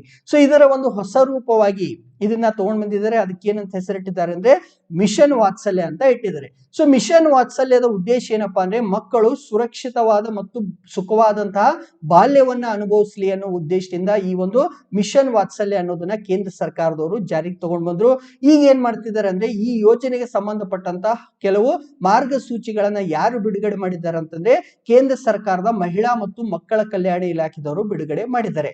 ಮತ್ತೊಂದು ನಿಮ್ಗೆ ಗೊತ್ತಿರಲಿ, ಈ ವಾತ್ಸಲ್ಯ ಅಂತ ಏನಿದೆಲ್ಲ ಮಿಷನ್ ವಾತ್ಸಲ್ಯ, ನಾಟ್ ವಿದ್ಯಾ ವಾತ್ಸಲ್ಯ, ಮಿಷನ್ ವಾತ್ಸಲ್ಯದ ಅಡಿಯಲ್ಲಿ ಮಕ್ಕಳ ಸಹಾಯವಾಣಿ 1098 ಮಕ್ಕಳಿಗೆ ಏನಾದ್ರೂ ಅಪಾಯ ಬಂತು ಅಥವಾ ಮಕ್ಕಳಿಗೆ ಏನಾದ್ರೂ ತೊಂದರೆ ಆದ್ರೆ ಮಕ್ಕಳು ಏನ್ ಮಾಡ್ಬೋದು 1098ಗೆ ಫೋನ್ ಮಾಡ್ಬೋದು. ಸೊ ಈ ಒಂದು ಸಹಾಯವಾಣಿಯನ್ನು ನಿರ್ವಹಣೆ ಮಾಡ್ತಿರೋರು ಯಾರು?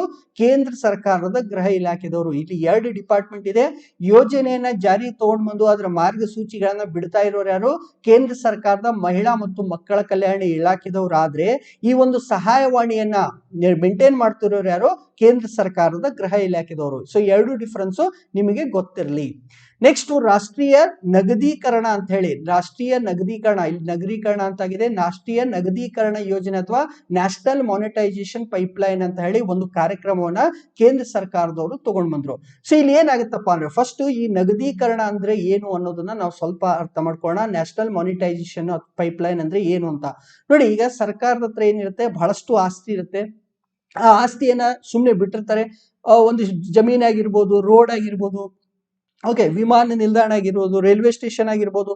ಸೊ ಇಂಥವುಗಳನ್ನ ಖಾಸಗಿದವ್ರಿಗೆ ಏನ್ ಮಾಡ್ಬೋದು, ಬಾಡಿಗೆ ಕೊಡಬಹುದು ಅಥವಾ ಲೀಸಿಗೆ ಹಾಕ್ಬೋದು. ಸೊ ಲೀಸ್ ಅಂತ ಹೇಳ್ತೀವಲ್ಲ, ಒತ್ತಿ ಕೊಡೋದು. ಸೊ ಲೀಸ್ ಅಥವಾ ಬಾಡಿಗೆ ಕೊಡುವುದಕ್ಕೆ ನಾವು ಏನಂತ ಹೇಳ್ತಿದ್ವಿ, ನ್ಯಾಷನಲ್ ಮಾನಿಟೈಸೇಷನ್ ಪೈಪ್ಲೈನ್ ಅಂತ.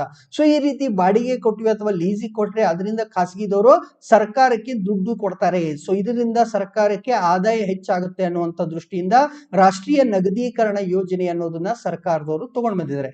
ಸೊ ಈಗ ಇದನ್ನ ತಂದವರು ಯಾರು? ಕೇಂದ್ರ ಸರ್ಕಾರದವರು. ಇದನ್ನ ಕಾಪಿ ಮಾಡಿ ಇದೇ ಮಾದರಿಯಲ್ಲಿ ರಾಜ್ಯದಲ್ಲಿರುವಂತಹ ಸುಮಾರು 3688ಕ್ಕೂ ಹೆಚ್ಚಿನ ಆಸ್ತಿಗಳನ್ನ ನಗದೀಕರಣ ಮಾಡಿ ಅದರಿಂದ ಸಂಪನ್ಮೂಲಗಳನ್ನ ಸಂಗ್ರಹ ಮಾಡೋದಕ್ಕೆ, ಸಂಪನ್ಮೂಲ ಅಂದ್ರೆ ದುಡ್ಡನ್ನ ಸಂಗ್ರಹ ಮಾಡೋದಕ್ಕೆ ರಾಜ್ಯ ಸರ್ಕಾರದವರು ಕೂಡ ಕ್ರಮವನ್ನ ಕೈಗೊಂಡಿದ್ದಾರೆ. ಸೊ ಇಲ್ಲಿರುವಂತಹ ಆಸ್ತಿಗಳು, ರಾಜ್ಯದ ಎಷ್ಟು ಆಸ್ತಿಗಳು? 3668 ಆಸ್ತಿಗಳನ್ನ ನಗದೀಕರಣ ಮಾಡುವಂತಹ ಪ್ರಸ್ತಾವನೆಗೆ ಯಾರು ಪರಿಶೀಲನೆ ಮಾಡ್ತಿದ್ದಾರೆ ಅಂತಂದ್ರೆ ಮೂಲಸೌಕರ್ಯ ಅಭಿವೃದ್ಧಿ ಇಲಾಖೆದವರು ಪರಿಶೀಲನೆ ಮಾಡ್ತಿದ್ರೆ ಅವರು ಎಸ್ ಅಂದ ತಕ್ಷಣ ಇದನ್ನ ಖಾಸಗಿದವರು ನಾವೇನ್ ಮಾಡ್ತೀವಿ, ಇದನ್ನ ಬಾಡಿಗೆ ಕೊಡ್ತೀವಿ. ಸೊ ಇಂತಹ ಒಂದು ಯೋಜನೆಯನ್ನ ರಾಜ್ಯ ಸರ್ಕಾರದವರು ನೀತಿ ಆಯೋಗದ ಜೊತೆಗೆ ಚರ್ಚೆಯನ್ನ ಮಾಡಿದ್ರು. ಸೊ ಚರ್ಚೆ ಮಾಡಿದಾಗ ನೀತಿ ಆಯೋಗದವ್ರು ಏನ್ ಹೇಳ್ತಾರೆ ಅಂದ್ರೆ ಈ ಕೆಳಗಿನ 4 ಮಾದರಿಯನ್ನ ಅನುಸರಿಸಿ ಅಂತ ನಮ್ಗೆ ಹೇಳಿದ್ದಾರೆ. ಸೊ 4 ಮಾದರಿಗಳನ್ನ ನೋಡೋದಕ್ಕೆ ನಾವು ಈಸಿ ಆಗಿರುವಂತಹ ಒಂದು ಎಕ್ಸಾಂಪಲ್ ಅನ್ನ ತಗೋಣ. ಫಾರ್ ಎಕ್ಸಾಂಪಲ್ ಟೋಲ್, ಕಾರ್ಯಾಚರಣೆ ಮತ್ತು ವರ್ಗಾವಣೆ ಅಂತ. ಟೋಲ್, ಮೇಂಟೈನ್, ಟ್ರಾನ್ಸ್ಫರ್ ಅಂತ. ಸೊ ಇದನ್ನ ಅರ್ಥ ಮಾಡ್ಕೋಬೇಕಾದ್ರೆ ಫಾರ್ ಎಕ್ಸಾಂಪಲ್ ಈಗ ಎಕ್ಸ್ ಅನ್ನೋ ಒಂದು ಊರಿತ್ತು, ವೈ ಅನ್ನೋ ಒಂದು ಊರಿತ್ತು. ಎರಡರ ನಡುವೆ ಏನ್ ಮಾಡ್ಬೇಕು, ಒಂದು ರಸ್ತೆಯನ್ನ ಮಾಡ್ಬೇಕು. ಸೊ ರಸ್ತೆಯನ್ನ ಮಾಡ್ಬೇಕಾದ್ರೆ ದುಡ್ಡು ಬೇಕಾಗುತ್ತೆ. ಓಕೆ, ಎಕ್ಸ್ ದಿಂದ ವೈಗೆ ಒಂದು 100 ಕಿಲೋಮೀಟರ್ ಅಂತ ಅನ್ಕೋಣ. ಸೊ 100 ಕಿಲೋಮೀಟರ್ ರಸ್ತೆಯನ್ನ ಮಾಡ್ಬೇಕಾದ್ರೆ ದುಡ್ಡು ಬೇಕಾಗುತ್ತೆ. ಅವಾಗ ಸರ್ಕಾರದವರು ರಸ್ತೆಯನ್ನ ತಾವು ರೆಡಿ ಮಾಡೋದಿಲ್ಲ, ಯಾವುದೋ ಒಂದು ಖಾಸಗಿ ಕಂಪ್ನಿದವರಿಗೆ ಈ ರಸ್ತೆಯನ್ನ ಮಾಡೋದಕ್ಕೆ ಟೆಂಡರ್ ಅನ್ನ ಕೊಡ್ತಾರೆ. ಸೊ ರಸ್ತೆಯನ್ನ ನಿರ್ಮಾಣ ಮಾಡಿದಂತ ಖಾಸಗಿ ಕಂಪ್ನಿದವ್ರು ಏನ್ ಮಾಡ್ತಾರೆ ಅಂದ್ರೆ ರಸ್ತೆ ನಿರ್ಮಾಣ ಮಾಡಿದ್ದಕ್ಕೆ ಅವರಿಗೆ ದುಡ್ಡು ಬೇಕಲ್ಲ, ಆ ದುಡ್ಡಿಗಾಗಿ ಇಲ್ಲಿ ಟೋಲ್ ಬೂತ್ ಗಳನ್ನ ಮಾಡಿ ಟೋಲ್ ಮೂಲಕ ದುಡ್ಡನ್ನ ಸಂಗ್ರಹ ಮಾಡೋದಕ್ಕೆ ಸ್ಟಾರ್ಟ್ ಮಾಡಿದ್ರು. ಸೊ ಹೇಳ್ತಾರೆ, ಈಗ 100 ಕಿಲೋಮೀಟರ್ ರಸ್ತೆ ಮಾಡಿದಲ್ಲ, ಆಯ್ತಪ್ಪ, ಮುಂದಿನ ಒಂದು 5 ವರ್ಷಗಳ ಕಾಲ ನೀವೇನ್ ಮಾಡಿ ಇಲ್ಲಿ ಟೋಲ್ ಅನ್ನ ಸಂಗ್ರಹ ಮಾಡಿ, ಸೊ ಅದನ್ನ ಆ ರಸ್ತೆಯನ್ನ ನಿರ್ಮಾಣ ಮಾಡುದು, ಟೋಲ್ ಸಂಗ್ರಹಣೆ ಮಾಡುದು, ಮತ್ತೆ ಆ ರಸ್ತೆಯನ್ನ ನಿರ್ವಹಣೆ ಮಾಡುದು, ಮೇಂಟೈನ್ ಮಾಡುದು. ಅದ್ರ ಜೊತೆಗೆ ಒಂದು 5 ವರ್ಷ ಆದ್ಮೇಲೆ ಆ ರಸ್ತೆಯನ್ನು ಯಾರಿಗೆ ಕೊಡಬೇಕು, ವಾಪಸ್ಸು ಸರ್ಕಾರಕ್ಕೆ ಆ ಒಂದು ರಸ್ತೆಯನ್ನ ಕೊಡಬೇಕು, ಅಂದ್ರೆ ಟ್ರಾನ್ಸ್ಫರ್ ಮಾಡಬೇಕು. ಸೊ ಇಂತ ಒಂದು ಮಾದರಿಯನ್ನ ಇದನ್ನ ಅರ್ಥ ಮಾಡ್ಕೊಂಡ್ರಲ್ಲ, ಟೋಲ್ ಕಾರ್ಯಾಚರಣೆ ಅಥವಾ ನಿರ್ವಹಣೆ ಮಾಡೋದು, ವರ್ಗಾವಣೆ ಮಾಡೋದಂತ. ರಸ್ತೆ ಮಾಡಿದ್ರು, ಟೋಲಿಂದ ದುಡ್ಡನ್ನ ಸಂಗ್ರಹ ಮಾಡಿದ್ರು, ರಸ್ತೆ ಕೆಟ್ಟರೆ ಅದನ್ನ ಮೇಂಟೈನ್ ಮಾಡಬೇಕು, ತಿರ್ಗಾ ಆ ಒಂದು ಟೋಲ್ ಸಂಗ್ರಹಿಸುವಂತ ಅವಧಿ ಮುಗಿದ ತಕ್ಷಣ ಅದನ್ನ ಸರ್ಕಾರಕ್ಕೆ ಟ್ರಾನ್ಸ್ಫರ್ ಮಾಡಬೇಕು. ಸೊ ಇಂತ ಒಂದು ಮಾದರಿ. ಎರಡನೇದಲ್ಲಿ ಏನ್ ಮಾಡ್ತೀವಪ್ಪ ಅಂತಂದ್ರೆ ಆಲ್ರೆಡಿ ಇರುತ್ತೆ. ಫಾರ್ ಎಕ್ಸಾಂಪಲ್ ಒಂದು ವಿಮಾನ ನಿಲ್ದಾಣ ಅಂತ ತಗೋಣ. ಸೊ ವಿಮಾನ ನಿಲ್ದಾಣವನ್ನ ನಾವು ರೆಡಿ ಮಾಡಿದ್ವಿ. ಸೊ ರೆಡಿ ಮಾಡಿ ಅಲ್ಲಿ ಏನ್ ಮಾಡ್ತಾ ಇದ್ವಿ, ಅದನ್ನ ಪ್ರೈವೇಟ್ ದವ್ರಿಗೆ ಕೊಡ್ತಾ ಇದ್ವಿ. ಅವ್ರು ಏನ್ ಮಾಡ್ಬೇಕು, ಅದನ್ನ ಕಾರ್ಯಾಚರಣೆ ಅಥವಾ ಆಪರೇಟ್ ಮಾಡ್ಬೇಕು. ಆಪರೇಟ್ ಮಾಡ್ತಾ ಆ ವಿಮಾನ ನಿಲ್ದಾಣವನ್ನ ಮೇಂಟೈನ್ ಮಾಡ್ಬೇಕು. ಮುಂದೆ ಅದನ್ನ ಕೆಲವು ವರ್ಷಗಳಾದ್ಮೇಲೆ ಆ ಮೇಂಟೈನ್ ಮಾಡಿ ಏನು ದುಡ್ಡು ಬರ್ತಲ್ಲ ಅದರಲ್ಲಿ ದುಡ್ಡನ್ನ, ಕೆಲವೊಂದಿಷ್ಟು ದುಡ್ಡನ್ನ ಸರ್ಕಾರದವ್ರಿಗೆ ಕೊಡ್ಬೇಕು. ಅವಧಿ ಮುಗಿದ ತಕ್ಷಣ ವಾಪಸ್ಸು ಸರ್ಕಾರಕ್ಕೆ ಏನ್ ಮಾಡ್ತಾರೆ, ಟ್ರಾನ್ಸ್ಫರ್ ಮಾಡ್ತಾರೆ. ಸೊ ಇದು ಎರಡನೇ ಮಾದರಿ. ಮೂರನೇ ಮಾದರಿಯಲ್ಲಿ ಆಪರೇಟ್, ಮೇಂಟೈನ್, ಡೆವಲಪ್ಮೆಂಟ್ ಅಂತ. ಸೊ ಇಲ್ಲಿ ಆಲ್ರೆಡಿ ವಿಮಾನ ನಿಲ್ದಾಣ ರೆಡಿ ಆಗಿತ್ತು, ಅದನ್ನ ಇವರು ಆಪರೇಟ್ ಮಾಡೋಕ್ ಸ್ಟಾರ್ಟ್ ಮಾಡಿದ್ರು. ಅಂದ್ರೆ ಇಲ್ಲಿ ಕಾರ್ಯಾಚರಣೆ ಮಾಡ್ತಿದ್ರು, ನಿರ್ವಹಣೆ ಮಾಡ್ತಿದ್ರು, ಅದ್ರ ಜೊತೆಗೆ ಅಭಿವೃದ್ಧಿ ಮಾಡೋದು, ಅಲ್ಲಿ ಡೆವಲಪ್ಮೆಂಟ್ ಮಾಡೋದು. ಇದು ಮೂರನೇ ಮಾದರಿ. ನಾಲ್ಕನೇದು ರಿಹ್ಯಾಬಿಲೇಟ್ ಅಂತ ಹೇಳಿ, ಅಥವಾ ಪುನರ್ವಸತಿ ಮಾಡೋದು.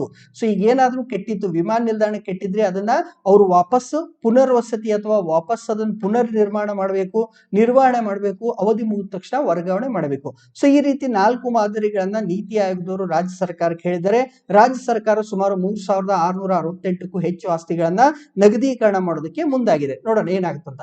ನೆಕ್ಸ್ಟ್ ನಿರ್ಮಾಣ 2 ಅಂತ ಹೇಳಿ, ನಿರ್ಮಾಣ 2 ಅನ್ನುವಂತ ಒಂದು ಸಾಫ್ಟ್ವೇರ್ ಇದು. ಸೊ ಈ ಸಾಫ್ಟ್ವೇರ್ ಅಲ್ಲಿ ದತ್ತಾಂಶದ ಒತ್ತಡ, ದತ್ತಾಂಶ ಅಂತಂದ್ರೆ ಮಾಹಿತಿ ಅಥವಾ ಡೇಟಾ ಅಂತ ಹೇಳ್ತೀವಿ. ಮಾಹಿತಿ ಸಿಕ್ಕಾಪಟ್ಟೆ ಬಂದ ಕಾರಣ ಇದರಲ್ಲಿ ಒಂದು ತಾಂತ್ರಿಕ ದೋಷ ಆಯ್ತು. ತಾಂತ್ರಿಕ ದೋಷ ಆಗಿ ನಿರ್ಮಾಣ 2 ಅನ್ನೋದು ಕಾರ್ಯಸ್ಥಗಿತಗೊಳಿಸಿದೆ, ಅದು ಕಾರ್ಯಾಚರಣೆಯನ್ನ ಮಾಡ್ತಾ ಇಲ್ಲ ಅಂತ ನ್ಯೂಸ್ ಬಂದಿದೆ. ಸೊ ಹಾಗಾದ್ರೆ ಈ ಒಂದು ನಿರ್ಮಾಣ 2 ಅಂದ್ರೆ ಏನು ಅನ್ನೋದನ್ನ ಅರ್ಥ ಮಾಡ್ಕೊಳ್ಳೋಣ. ಈಗ ನೀವು ಮನೆ ಕಟ್ಟಿಸ್ತಿದ್ದೀರಪ್ಪ, ಮನೆ ಕಟ್ಟಿಸ್ಬೇಕಾದ್ರೆ ನೀವೇನ್ ಮಾಡ್ಬೇಕು, ನಿಮ್ಮ ನಗರದ ಸ್ಥಳೀಯ ಸಂಸ್ಥೆಗಳಿಂದ ಒಂದು ಪರವಾನಿಗೆಯನ್ನ ಪಡಿಬೇಕು. ಸೊ ಅವ್ರ ಹತ್ರ ಹೋಗಿ ಒಂದು ಅಪ್ಲಿಕೇಶನ್ ಕೊಡ್ಬೇಕು. ಏನಪ್ಪಾ ಅಂದ್ರೆ, ನಾನು ಮನೆ ಕಟ್ಟೋದಕ್ಕೆ ನನಗೆ ಪರ್ಮಿಷನ್ ಕೊಡಿ ಅಂತ ಒಂದು ಅರ್ಜಿಯನ್ನ ನೀವು ಸಲ್ಲಿಸ್ತೀರ. ಸೊ ಈ ಒಂದು ಅರ್ಜಿಯನ್ನ ಸಲ್ಲಿಸುವುದನ್ನ ನಿರ್ವಹಣೆ ಮಾಡೋದಕ್ಕೆ ಕರ್ನಾಟಕ ಮುನ್ಸಿಪಲ್ ಡೇಟಾ ಸೊಸೈಟಿದವರು ನಿರ್ಮಾಣ 2 ಅನ್ನುವಂತಹ ಒಂದು ಸಾಫ್ಟ್ವೇರ್ ಅಥವಾ ತಂತ್ರಾಂಶವನ್ನ ಅಭಿವೃದ್ಧಿ ಪಡಿಸಿದ್ರು. ಇದರಿಂದ ಏನಾಗುತ್ತೆ ಅಂದ್ರೆ, ಜನ ತಾವು ಮನೆಯಲ್ಲೇ ಕೂತ್ಕೊಂಡು ಕಟ್ಟಡ ನಿರ್ಮಾಣ ಮಾಡೋದಕ್ಕೆ ಇರುವಂತಹ ಅವಶ್ಯಕವಾದಂತಹ ಪರವಾನಿಗೆಗೆ ಅರ್ಜಿಯನ್ನ ಸಲ್ಲಿಸಬಹುದು. ಆನ್ಲೈನ್ ಅಲ್ಲಿ ಈ ಒಂದು ಅರ್ಜಿಗೆ ಪರವಾನಿಗೆ ಅಥವಾ ಪರ್ಮಿಷನ್ ಅನ್ನ ಪಡಿಬಹುದು. ಸೊ ಇಂತಹ ಒಂದು ಸಾಫ್ಟ್ವೇರ್ ಹೆಸರು ಏನಾಗಿತ್ತು, ನಿರ್ಮಾಣ 2.0 ಅಂತ ಆಗಿತ್ತು. ನೆಕ್ಸ್ಟ್ ಸ್ವನಿಧಿ ಯೋಜನೆ ಅಂತ. ಕೊರೋನಾ ಬಂದ ಸಂದರ್ಭದಲ್ಲಿ ಈ ಬೀದಿ ಬದಿ ವ್ಯಾಪಾರಿಗಳು ಏನಿದಾರಲ್ಲ, ಇಂತಹ ಬೀದಿ ಬದಿ ವ್ಯಾಪಾರಿಗಳಿಗೆ ಬಹಳಷ್ಟು ಲಾಸ್ ಆಯ್ತು. ಲಾಸ್ ಆದ ಕಾರಣ ಏನ್ ಮಾಡ್ಬೇಕಪ್ಪ ಅಂದ್ರೆ, ಇವರಿಗೆ ಆರ್ಥಿಕವಾದ ಸಹಾಯ ಕೊಡಬೇಕು ಅಂತ ಹೇಳಿ ಕೊರೋನಾದ ಸಂದರ್ಭದಲ್ಲಿ ನಮ್ಮ ಪ್ರಧಾನಮಂತ್ರಿ ಸ್ವನಿಧಿ ಯೋಜನೆ ಅನ್ನುವಂತಹ ಒಂದು ಯೋಜನೆಯನ್ನ ಕೊರೋನಾದ ಸಂದರ್ಭದಲ್ಲಿ ತಗೊಂಡ್ ಬಂದ್ರು. ಸೊ ಇಲ್ಲಿ ಏನಾಗುತ್ತಪ್ಪ ಅಂತಂದ್ರೆ, ಈ ಒಂದು ಯೋಜನೆಯಲ್ಲಿ ಬೀದಿ ಬದಿ ವ್ಯಾಪಾರಿಗಳು ಯಾವುದೇ ಒಂದು ಅಡಮಾನವಿಲ್ಲದೆ ಅಥವಾ ಏನೋ ಅಡ ಇಲ್ಲದೆ ಅಂದ್ರೆ ಅಥವಾ ಸೆಕ್ಯೂರಿಟಿ ಕೊಡದೆ 1 ವರ್ಷದ ಅವಧಿಗೆ ಸುಮಾರು 10,000 ರೂಪಾಯಿವರೆಗಿನ ಸಾಲವನ್ನ ಪಡೆಯಬಹುದು. ಸೊ ಈಗ ಬೀದಿ ಬದಿ ವ್ಯಾಪಾರಿಗಳಿಗೆ ದುಡ್ಡಿನ ಅವಶ್ಯಕತೆ ಇರುತ್ತೆ. ಯಾಕಂದ್ರೆ ಲಾಕ್ಡೌನ್ ಆದ್ಮೇಲೆ ಅವರ ವ್ಯವಹಾರ ಎಲ್ಲ ಸ್ಟಾಪ್ ಆಗಿತ್ತು, ಬಹಳಷ್ಟು ಲಾಸ್ ಆಗಿತ್ತು. ಅವರು ವ್ಯಾಪಾರವನ್ನು ವಾಪಸ್ ಸ್ಟಾರ್ಟ್ ಮಾಡ್ಲಿ ಅಂತ ಹೇಳಿ ಪ್ರಧಾನಮಂತ್ರಿ ಸ್ವನಿಧಿ ಯೋಜನೆಯನ್ನ ತಗೊಂಡ್ ಬಂದಿದ್ರು. ಸೊ 1 ವರ್ಷಕ್ಕೆ ಎಷ್ಟು ಸಾಲ ಕೊಡ್ತಾರೆ, 10,000 ರೂಪಾಯಿ ಕೊಡ್ತಾರೆ. ಸೊ ಸಾಲವನ್ನ ಸರಿಯಾಗಿ ತೀರಿಸಿದ್ರೆ, ಅಂದ್ರೆ ಆ ಕಂತುಗಳನ್ನ ಅವಧಿಗೆ ಸರಿಯಾಗಿ 10,000 ರೂಪಾಯಿಯ ಸಾಲವನ್ನ ತೀರಿಸಿದ್ರೆ 2ನೇ ವರ್ಷ ಅವರಿಗೆ 20,000 ರೂಪಾಯಿ ಕೊಡ್ತಾರೆ. ಮುಂದೆ ಅದನ್ನು ಸರಿಯಾಗಿ ತೀರಿಸಿದ್ರೆ 33ನೇ ವರ್ಷದಲ್ಲಿ ನಿಮಗೆ 50,000 ರೂಪಾಯಿ ಸಾಲವನ್ನ ಕೊಡ್ತಾರೆ. ಸೊ ಇಂತ ಒಂದು ಸ್ಕೀಮಿಗೆ ಸ್ವನಿಧಿ ಯೋಜನೆ ಅಂತ ಹೇಳ್ತೀವಿ. ಸೊ ಈಗ ಈ ಒಂದು ಸ್ವನಿಧಿ ಯೋಜನೆ, ಓಕೆ, ಸ್ವನಿಧಿ ಅಂತಂದ್ರೆ ಸ್ಟ್ರೀಟ್ ವೆಂಡರ್ಸ್ ಆತ್ಮನಿರ್ಭರ್ ನಿಧಿ ಅಂತ ಹೇಳಿ ಶಾರ್ಟ್ ಫಾರ್ಮ್ ಇದು. ಇದರ ಒಂದು ಯಶಸ್ಸನ್ನ ಆಚರಣೆ ಮಾಡೋದಕ್ಕೆ ನಮ್ಮ ವಸತಿ ಮತ್ತು ನಗರ ಸಚಿವಾಲಯದವರು ಏನ್ ಮಾಡಿದ್ದಾರೆ ಅಂತಂದ್ರೆ, ಸ್ವನಿಧಿ ಮಹೋತ್ಸವ ಅಂತ ಹೇಳಿ ಈ ತಿಂಗಳು ಒಂದು ಮಹೋತ್ಸವನ್ನ ಹಮ್ಮಿಕೊಂಡಿದ್ದಾರೆ. ಓಕೆ, ನೆಕ್ಸ್ಟ್ ದೇಶ್ ಕೆ ಮೆಂಟರ್ ಅಂತ ಹೇಳಿ, ಇದು ದೆಹಲಿ ಸರ್ಕಾರಕ್ಕೆ ಸಂಬಂಧಪಟ್ಟಿದ್ದು.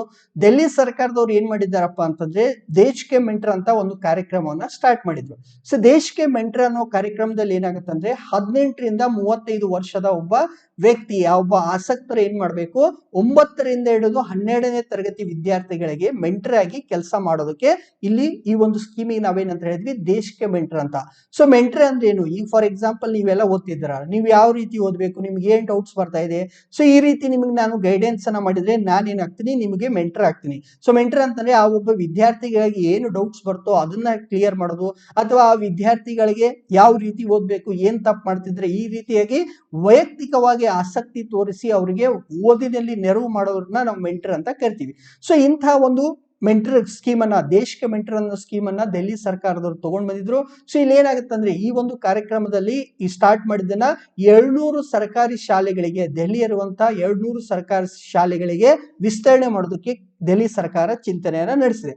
ಸೊ ಮುಂದೆ ಇದ್ರ ಜೊತೆಗೆ ಇನ್ನೊಂದು ಸ್ವಲ್ಪ ಮಾಹಿತಿ ಇದೆ. ಏನಪ್ಪಾ ಅಂತಂದ್ರೆ, ಈ ಒಂದು ವಿದ್ಯಾರ್ಥಿಗಳು, ಯಾವ ವಿದ್ಯಾರ್ಥಿಗಳು ಸ್ಕೂಲಲ್ಲಿ ಕಲಿತಿದ್ದಾರಲ್ಲ, 9ರಿಂದ 12ನೇ ತರಗತಿ ವಿದ್ಯಾರ್ಥಿಗಳು, ಅವರ ಒಂದು ಹಿನ್ನೆಲೆ ಮತ್ತು ಅವರ ಅಭಿರುಚಿ ಆಧಾರದ ಮೇಲೆ ಮೆಂಟರ್ಗಳನ್ನ ಹಂಚಿಕೆ ಮಾಡ್ತಾರೆ. ಸೊ ಇಲ್ಲಿ ಒಂದ್ ಕಡೆ ವಿದ್ಯಾರ್ಥಿಗಳಿದ್ದಾರೆ, ಇನ್ನೊಂದ್ ಕಡೆ ಮೆಂಟರ್ ಇದ್ದಾರೆ. ಸೊ ಮೆಂಟರ್ ಅಂತಂದ್ರೆ ಒಬ್ಬ ವ್ಯಕ್ತಿ ಎಷ್ಟು ವರ್ಷದವರು, 18ರಿಂದ 35 ವರ್ಷದ ಒಬ್ಬ ವ್ಯಕ್ತಿ. ಅವನು ಯಾರಿಗೆ ಕಲಿಸ್ತಿದ್ದಾನಪ್ಪ ಅಂದ್ರೆ 9ರಿಂದ 12ನೇ ತರಗತಿ ವಿದ್ಯಾರ್ಥಿಗಳಿಗೆ ಕಲಿಸ್ತದೆ.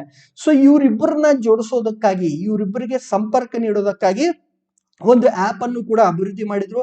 ಆ ಆಪ್ ಅನ್ನ ದೆಹಲಿಯ ತಾಂತ್ರಿಕ ವಿಶ್ವವಿದ್ಯಾಲಯದವರು ಡೆವಲಪ್ ಮಾಡ್ತಾರೆ. ಓಕೆ, ನೆಕ್ಸ್ಟ್ ಈಗ ಆಲ್ರೆಡಿ ನಾವು ತ್ರಿಪುರಾದ್ ನೋಡಿದ್ವಿ. ಸೊ ತ್ರಿಪುರಾದ್ ನೋಡಿದ್ಮೇಲೆ ಕರ್ನಾಟಕಕ್ಕೆ ಬರೋಣ. ಶಾಲೆಯಿಂದ ಹೊರಗಿರುವಂತಹ ಮಕ್ಕಳು ಅಂತ ಹೇಳಿ. ಸೊ ಶಾಲೆಯಿಂದ ಹೊರಗಿರುವಂತಹ ಮಕ್ಕಳನ್ನ ಮರಳಿ ಶಾಲೆಗೆ ತಗೊಂಡು ಬರೋದಕ್ಕೆ ನಮ್ಮ ರಾಜ್ಯದ ಹೈಕೋರ್ಟ್ನವ್ರು ಏನ್ ಮಾಡಿದ್ದಾರೆ ಅಂತಂದ್ರೆ ಒಂದು ಸ್ವಯಂ ಪ್ರೇರಿತವಾದಂತಹ ಸಾರ್ವಜನಿಕ ಹಿತಾಸಕ್ತಿ ಅರ್ಜಿ ಅಂತ ಹೇಳ್ತೀವಿ, ಪಬ್ಲಿಕ್ ಇಂಟ್ರೆಸ್ಟ್ ಲಿಟಿಗೇಷನ್ ಅಂತ ಇಂಗ್ಲಿಷ್ ಅಲ್ಲಿ ಕರೀತಾರೆ. ಸೊ ಇಲ್ಲಿ ಯಾರು ಅರ್ಜಿಯನ್ನ ಹಾಕಿಲ್ಲ, ಬಟ್ ಹೈಕೋರ್ಟ್ ತಾನೇ ಸ್ವಯಂ ಪ್ರೇರಿತವಾಗಿ, ತಾನೇ ವಾಲಂಟರಿ ಆಗಿ ಇಂಥ ಒಂದು ಅರ್ಜಿಯ ವಿಚಾರಣೆಯನ್ನು ನಡೆಸ್ತಿದೆ. ಓಕೆ, ಯಾವ್ದ್ರ ಬಗ್ಗೆ? ಶಾಲೆಯಿಂದ ಶಾಲೆಯಿಂದ ಹೊರಗೆ ಉಳಿದಂತಹ ಮಕ್ಕಳನ್ನ ವಾಪಸ್ ಶಾಲೆಗೆ ತರುವುದರ ಬಗ್ಗೆ ಇಲ್ಲಿ ವಿಚಾರಣೆ ನಡೀತಿದೆ. ಸೊ ಈ ವಿಚಾರಣೆ ನಡೆಯುವಾಗ ಈ ಒಂದು ವಿಚಾರಣೆಗೆ ಹೆಲ್ಪ್ ಮಾಡೋದಕ್ಕೆ ಅಮಿಕಸ್ ಕ್ಯೂರಿಯಾಗಿ ಒಬ್ಬ ವಕೀಲರು, ಅವ್ರ ಹೆಸರೇನಂತಂದ್ರೆ ಫಣೀಂದ್ರ ಅಂತ ಹೇಳಿ. ಓಕೆ, ಸೊ ಅವರು ನೇಮಕ ಮಾಡಿದ್ದಾರೆ ಅಥವಾ ಅವರು ಕೆಲಸ ಮಾಡ್ತಿದ್ರೆ. ಇಲ್ಲಿ ಸ್ವಲ್ಪ ಅರ್ಥ ಮಾಡ್ಕೊಳ್ಳೋಣ. ಅಮಿಕಸ್ ಕ್ಯೂರಿ ಅಥವಾ ಫ್ರೆಂಡ್ ಆಫ್ ಕೋರ್ಟ್ ಅಥವಾ lawyer assisting in court cases ಅಂತ ಹೇಳ್ತೀವಿ. ಸೊ ಅಮಿಕಸ್ ಕ್ಯೂರಿ ಅಂದ್ರೆ ಈಸಿಯಾಗಿ ಅರ್ಥ ಮಾಡ್ಕೊಳ್ಳೋಣ. ಈಗ ಯಾವ ಒಬ್ಬ ವಕೀಲರಿಗೆ ಈ ಒಂದು ವಿಷಯದಲ್ಲಿ ಜೆನ್ಯೂನ್ ಆಗಿ ಅಥವಾ ಪ್ರಾಮಾಣಿಕವಾಗಿ ಆಸಕ್ತಿ ಇರುತ್ತೋ, ಅವರು ಯಾವುದೇ ಒಂದು ದುಡ್ಡಿನ ಫಲಾಪೇಕ್ಷೆ ಇಲ್ಲದೆ ಇಲ್ಲಿ ಪರಿಹಾರನ್ನ ಸೂಚಿಸೋದಕ್ಕೆ ಅಲ್ಲಿ ಕೆಲಸ ಮಾಡ್ತಾರೋ ಅಂತಹ ಒಬ್ಬ ವಕೀಲರಿಗೆ ನಾವು ಅಮಿಕಸ್ ಕ್ಯೂರಿ ಅಂತ ಹೇಳ್ತೀವಿ. ಸೊ ಈಗ ಶಾಲೆಯಿಂದ ಹೊರಗಿರುವ ಮಕ್ಕಳನ್ನ ಮರಳಿ ಶಾಲೆಗೆ ತಗೊಂಡ್ ಬರ್ಬೇಕು ಅಂತ ಹೇಳಿ ಈ ಒಂದು ಉದ್ದೇಶವನ್ನ ಇಟ್ಕೊಂಡು ಇದರಲ್ಲಿ ಇಂಟ್ರೆಸ್ಟ್ ಅನ್ನ ಯಾರು ತೋರಿಸಿದ್ರು? ಹಿರಿಯ ವಕೀಲರಾದಂತ ಫಣೀಂದ್ರ ಅನ್ನೋರು ತೋರಿಸಿದ್ರು. ಸೊ ಅವರು ಬರೀ ಇಂಟ್ರೆಸ್ಟ್ ಅಷ್ಟೇ ತೋರಿಸಿಲ್ಲ, ಅವ್ರು ಏನ್ ಮಾಡಿದ್ರು ಅಂತಂದ್ರೆ ಒಂದು ಸಮೀಕ್ಷಾ ವರದಿಯನ್ನು ಕೂಡ ನ್ಯಾಯಪೀಠಕ್ಕೆ ಅಂದ್ರೆ ಕರ್ನಾಟಕದ ಹೈಕೋರ್ಟಿಗೆ ಸಲ್ಲಿಸಿದ್ರು. ನೋಡಿ, ಅವ್ರು ಬರೀ ಕೇಸ್ ಅಷ್ಟೇ ಮಾಡ್ತಿಲ್ಲ, ಒಂದು ಸಮೀಕ್ಷೆ ಅಥವಾ ಸರ್ವೆಯನ್ನು ಕೂಡ ಮಾಡಿದ್ರು. ಅವ್ರು ಹೇಳೋ ಪ್ರಕಾರ, ಅವರ ಸರ್ವೆ ಪ್ರಕಾರ ನಮ್ಮ ರಾಜ್ಯದಲ್ಲಿ ಕರ್ನಾಟಕದಲ್ಲಿ 14 ವರ್ಷಕ್ಕಿಂತ ಒಳಗಿನ ಸುಮಾರು 10,12,000 ವಿದ್ಯಾರ್ಥಿಗಳು ಶಾಲೆ ಮತ್ತು ಅಂಗನವಾಡಿಯಿಂದ ಹೊರಗುಳಿದಿದ್ದಾರೆ ಅಂತ ಹೇಳಿ ಫಣೀಂದ್ರ ಅವರು ನಮ್ಮ ಹೈಕೋರ್ಟ್ಗೆ ಏನ್ ಮಾಡಿದ್ದಾರೆ, ಒಂದು ಸಮೀಕ್ಷಾ ವರದಿಯನ್ನು ಕೂಡ ಸಲ್ಲಿಸಿದ್ದಾರೆ. ಸೊ ನೋಡೋಣ ಮುಂದಿನ ದಿನಗಳಲ್ಲಿ ಏನಾಗಬಹುದು. ಮುಂದಿನ ದಿನಗಳಲ್ಲಿ ಈ ಒಂದು ಸಾರ್ವಜನಿಕ ಹಿತಾಸಕ್ತಿಯನ್ನ ಹೈಕೋರ್ಟ್ ಕೈಗೆ ತಗೊಂಡಿದೆಯಲ್ಲ, ಸೊ ಹೈಕೋರ್ಟ್ನವರು ಸರ್ಕಾರಕ್ಕೆ ಏನಾದ್ರೂ ಆದೇಶವನ್ನ ನೀಡಬಹುದು. ನೀವು ಈ ತರ ಮಾಡಿ ಯಾಕೆ ಮಕ್ಕಳು ಹೊರಗೆ ಉಳಿದಿದ್ದಾರೆ ಅನ್ನೋದನ್ನ ವಿಚಾರ ಮಾಡಿ ಅಂತ ಹೇಳಿ ಸರ್ಕಾರಕ್ಕೆ ಒಂದು ಮಾಹಿತಿ ಅಥವಾ ಆದೇಶವನ್ನ ಹೈಕೋರ್ಟ್ನವರು ಮಾಡುವಂತ ಸಾಧ್ಯತೆ ಇದೆ. ಬಂದಾಗ ಅದನ್ನ ನೋಡೋಣ. ನೆಕ್ಸ್ಟ್ ಮೈತ್ರಿ ಮುಟ್ಟಿನ ಕಪ್ ಅಂತ ಹೇಳಿ. ಓಕೆ, ಸೊ ನಮ್ಮ ರಾಜ್ಯದ ಕರ್ನಾಟಕ ರಾಜ್ಯ ಸರ್ಕಾರದ ಆರೋಗ್ಯ ಮತ್ತು ಕುಟುಂಬ ಕಲ್ಯಾಣ ಇಲಾಖೆದವರು ಪ್ರಾಯೋಗಿಕವಾಗಿ ಅಂದ್ರೆ ಎಕ್ಸ್ಪೆರಿಮೆಂಟಲ್ ಆಗಿ ಫಸ್ಟ್ ಟೈಮು ರಾಜ್ಯದಲ್ಲಿ ಅಥವಾ ದೇಶದಲ್ಲಿ ಮೈತ್ರಿ ಮುಟ್ಟಿನ ಕಪ್ ಅಥವಾ ಮೈತ್ರಿ ಮೆನ್ಸುರಲ್ ಕಪ್ ಅನ್ನುವಂತ ಯೋಜನೆಯನ್ನ 2 ಜಿಲ್ಲೆಗಳಲ್ಲಿ, ಒಂದು ಚಾಮರಾಜನಗರ, ಇನ್ನೊಂದು ಉತ್ತರ ಕನ್ನಡ ಜಿಲ್ಲೆಗಳಲ್ಲಿ ಜಾರಿಗೆ ತಂದಿದ್ದಾರೆ. ಸೊ ಈ ಒಂದು ಸ್ಕೀಮ್ ಅಲ್ಲಿ ಏನಾಗುತ್ತಪ್ಪ ಅಂದ್ರೆ 10ರಿಂದ 18. ಓಕೆ, ಸೊ ಇಲ್ಲಿ ಸ್ವಲ್ಪ ಇದು ನೋಡೋಣ. ಇದಕ್ಕಿಂತ ಮುಂಚೆ ಈ ಮೈತ್ರಿ ಮುಟ್ಟಿನ ಕಪ್ ಬರೋಕ್ಕಿಂತ ಮುಂಚೆ ನಮ್ಮ ರಾಜ್ಯದಲ್ಲಿ ಏನಿದೆ ಅಂದ್ರೆ ಶುಚಿ ಯೋಜನೆ ಅಂತ ಇದೆ. ಈ ಶುಚಿ ಯೋಜನೆಯಲ್ಲಿ ಏನ್ ಮಾಡ್ತಾರೆ ಅಂತಂದ್ರೆ 10ರಿಂದ 18 ವರ್ಷದ ಮಕ್ಕಳಿಗೆ, ಹೆಣ್ಣು ಮಕ್ಕಳಿಗೆ ಉಚಿತವಾಗಿ ಈ ಸ್ಯಾನಿಟರಿ ಪ್ಯಾಡ್ ಗಳನ್ನ ನೀಡ್ತಾರೆ. ಆದ್ರೆ ಈ ಸ್ಯಾನಿಟರಿ ಪ್ಯಾಡ್ ಗಳನ್ನ ಮೇಂಟೈನ್ ಮಾಡೋದು, ನಿರ್ವಹಣೆ ಮಾಡೋದು ಕಷ್ಟ. ಇದರಿಂದ ಪರಿಸರದ ಮೇಲೆ ಪ್ರತಿಕೂಲ ಪರಿಣಾಮ ಕೂಡ ಉಂಟಾಗುತ್ತೆ. ಸೊ ಹೀಗಾಗಿ ಈ ಸ್ಯಾನಿಟರಿ ಪ್ಯಾಡ್ ಬದಲಾಗಿ ನಾವೇನ್ ಮಾಡ್ಬೋದು, ಈ ಮೈತ್ರಿ ಮುಟ್ಟಿನ ಕಪ್ ಅನ್ನ ಬಳಸಿದ್ರೆ ಯಾವ ರೀತಿ ಇರುತ್ತೆ ಅನ್ನೋದನ್ನ ಅರ್ಥ ಮಾಡ್ಕೊಳ್ಳೋದಕ್ಕೆ ಪ್ರಾಯೋಗಿಕವಾಗಿ ಎಕ್ಸ್ಪೆರಿಮೆಂಟಲ್ ಆಗಿ ಚಾಮರಾಜನಗರ ಮತ್ತು ಉತ್ತರ ಕನ್ನಡ ಜಿಲ್ಲೆಯಲ್ಲಿ ರಾಜ್ಯ ಸರ್ಕಾರದ ಆರೋಗ್ಯ ಮತ್ತು ಕುಟುಂಬ ಕಲ್ಯಾಣ ಇಲಾಖೆದವರು ಈ ಒಂದು ಎಕ್ಸ್ಪೆರಿಮೆಂಟಲ್ ಏನ್ ಮಾಡಿದ್ದಾರೆ, ಯೋಜನೆಯನ್ನ ತಗೊಂಡು ಬಂದಿದ್ದಾರೆ. ಸೊ ಈ ಯೋಜನೆಯಲ್ಲಿ 2 ಜಿಲ್ಲೆಗಳಿದ್ವು, ಚಾಮರಾಜನಗರ ಮತ್ತು ಉತ್ತರ ಕನ್ನಡದ. 16ರಿಂದ 18 ವರ್ಷದವರು ನೋಡಿ, ಶುಚಿ ಯೋಜನೆಯಲ್ಲಿ ಎಷ್ಟು ಬರ್ತಾರೆ, 10ರಿಂದ 18 ವರ್ಷದ ಹೆಣ್ಣು ಮಕ್ಕಳಿಗೆ ಸ್ಯಾನಿಟರಿ ಪ್ಯಾಡ್ ನೀಡಿದ್ರೆ, ಇಲ್ಲಿ ಮೈತ್ರಿ ಮುಟ್ಟಿನ ಕಪ್ ನಲ್ಲಿ 16ರಿಂದ 18 ವರ್ಷದ ಹೆಣ್ಣು ಮಕ್ಕಳಿಗೆ ಈ ಮುಟ್ಟಿನ ಕಪ್ಗಳನ್ನ ನೀಡಬೇಕು ಅಂತ ಹೇಳಿ ಸರ್ಕಾರದವರು ಏನ್ ಮಾಡಿದ್ದಾರೆ, ಅಥವಾ ಕೆಲಸವನ್ನ ಸ್ಟಾರ್ಟ್ ಮಾಡಿದ್ದಾರೆ. ಸೊ ಈ ರೀತಿಯಾಗಿ ಮುಟ್ಟಿನ ಕಪ್ಗಳನ್ನ ನೀಡುವಂತಹ ಯೋಜನೆ ಜಾರಿಗೆ ತಂದಂತಹ ಮೊಟ್ಟ ಮೊದಲ ದೇಶದ ರಾಜ್ಯ ಯಾವುದು ಅಂತಂದ್ರೆ ನಮ್ಮ ಕರ್ನಾಟಕ. ಓಕೆ, ಸೊ ಇಲ್ಲಿಗೆ ನಮ್ಮ ಕರೆಂಟ್ ಅಫೇರ್ಸ್ ಮುಗೀತು. ಯಾರ್ಯಾರು ಫಸ್ಟ್ ಟೈಮ್ ನಮ್ಮ ಮಚ್ಚಾ ಕರೆಂಟ್ ಅಫೇರ್ಸ್ ಅನ್ನು ನೋಡಿದ್ರು ನೀವು ಚಾನಲ್ ಅನ್ನು ಸಬ್ಸ್ಕ್ರೈಬ್ ಮಾಡಿ, ಲೈಕ್ ಮಾಡಿ ಮತ್ತು ಬೆಲ್ ಐಕಾನ್ ಅನ್ನು ಪ್ರೆಸ್ ಮಾಡಿ, ಮತ್ತೆ ನಿಮ್ಮ ಫ್ರೆಂಡ್ಸ್ ಜೊತೆಗೆ ಶೇರ್ ಮಾಡ್ರಪ್ಪ. ಅದ್ರ ಜೊತೆಗೆ ನಿಮ್ಮ ಅಭಿಪ್ರಾಯವನ್ನ 9480216410 ತಿಳಿಸಿ. ನೆಕ್ಸ್ಟ್ ಏನಪ್ಪಾ ಅಂತಂದ್ರೆ ನಮ್ಮ ಟೆಲಿಗ್ರಾಮ್ ಚಾನಲ್ ಈಗ ಸ್ವಲ್ಪ ಆಕ್ಟಿವ್ ಆಗಿ ನಾವು ಕೆಲಸ ಮಾಡ್ತಿದ್ವಿ. ಸ್ವಲ್ಪ ಹೊಸದಾಗಿರುವಂತಹದನ್ನ ತಗೊಂಡ್ ಬರ್ತಾ ಇದ್ವಿ. ಫಾರ್ ಎಕ್ಸಾಂಪಲ್ ಮಚ್ಚಾ ಮಿನಿ ಮಾಹಿತಿ ಅಂತ ಹೇಳಿ 1 ನಿಮಿಷದಲ್ಲಿ ಮುಖ್ಯವಾದಂತಹ ಒಂದು ಕರೆಂಟ್ ಅಫೇರ್ಸ್ ಗಳಾದ ವಿಡಿಯೋನ ನಾನು ಬಿಡ್ತಾ ಇದ್ದೀನಿ. ಅದ್ರ ಜೊತೆಗೆ ಇಂಗ್ಲಿಷ್ ಅಲ್ಲಿ ನಾವು ಎಂಟ್ರಿ ಆಗ್ತಿದೀವಿ. ಅದನ್ನ ಬ್ಲಿಸ್ ನ್ಯಾನೋ ನ್ಯೂಸ್ ಅಂತ ಕೂಡ ಅದನ್ನು ಕೂಡ ಮಾಡಿದೀವಿ. ಸೊ ಬ್ಲಿಸ್ ನ್ಯಾನೋ ನ್ಯೂಸ್ ಅದು ಕೂಡ ಏನು ನಮ್ದೇ. ಸೊ ಅದು ಕೂಡ 1 ನಿಮಿಷದಲ್ಲಿ ಕರೆಂಟ್ ಅಫೇರ್ಸ್ ಅನ್ನ ಇಂಗ್ಲಿಷ್ ಅಲ್ಲಿ ಎಕ್ಸ್ಪ್ಲೈನ್ ಮಾಡುವಂತಹ ಸ್ಲೈಡ್ಸ್ ಗಳನ್ನ ಅದು ಕೂಡ ಕೊಡ್ತಾ ಇದೆ. ಸೊ ಇವೆಲ್ಲವನ್ನ ನೋಡ್ಬೇಕಾದ್ರೆ ಡಿಸ್ಕ್ರಿಪ್ಷನ್ ಬಾಕ್ಸ್ ಅಲ್ಲಿ ನಮ್ಮ ಟೆಲಿಗ್ರಾಮ್ ಚಾನಲ್ ಅಥವಾ ನೀವು ಟೆಲಿಗ್ರಾಮ್ ಹೋಗಿ ಮಚ್ಚಾ ಆನ್ಲೈನ್ ಅಂತ, ಮಚ್ಚಾ ಅಂತಂದ್ರೆ MACHA ಸ್ಪೇಸ್ ಕೊಡದೆ ಆನ್ಲೈನ್ ಅಂತ ಸರ್ಚ್ ಮಾಡಿಬಿಡಬೇಕು. ಓಕೆ, ಇಷ್ಟು ಸರ್ಚ್ ಮಾಡಿದ್ರೆ ನಮ್ಮ ಟೆಲಿಗ್ರಾಮ್ ಚಾನಲ್ ನಿಮಗೆ ಸಿಗುತ್ತೆ. ಆಯ್ತು, ಇಲ್ಲಿಗೆ ಕರೆಂಟ್ ಅಫೇರ್ಸ್ ಅನ್ನ ಮುಗಿಸೋಣ. ಮತ್ತೆ ನಾಳೆ ಡೌಟ್, ಯಾಕಂದ್ರೆ ಮತ್ತೆ ನನ್ಗೆ ಸ್ವಲ್ಪ ಕೆಲಸ ಬಂದಿದೆ. ಸೊ ನಾಳೆ ಸಾಧ್ಯ ಆದ್ರೆ ವಿಡಿಯೋನ ಮಾಡ್ತೀನಿ, ಇಲ್ಲ ಅಂದ್ರೆ ಮತ್ತೆ ನಾಡ್ದು ಮತ್ತೆ ಸಿಗೋಣ ಅಂತ ಹೇಳ್ತಾ ಇವತ್ತಿನ ಕರೆಂಟ್ ಅಫೇರ್ಸ್ ಮುಗಿಸ್ತಾ ಇದ್ದೀನಿ. ಎಲ್ಲರಿಗೂ ಶುಭರಾತ್ರಿ.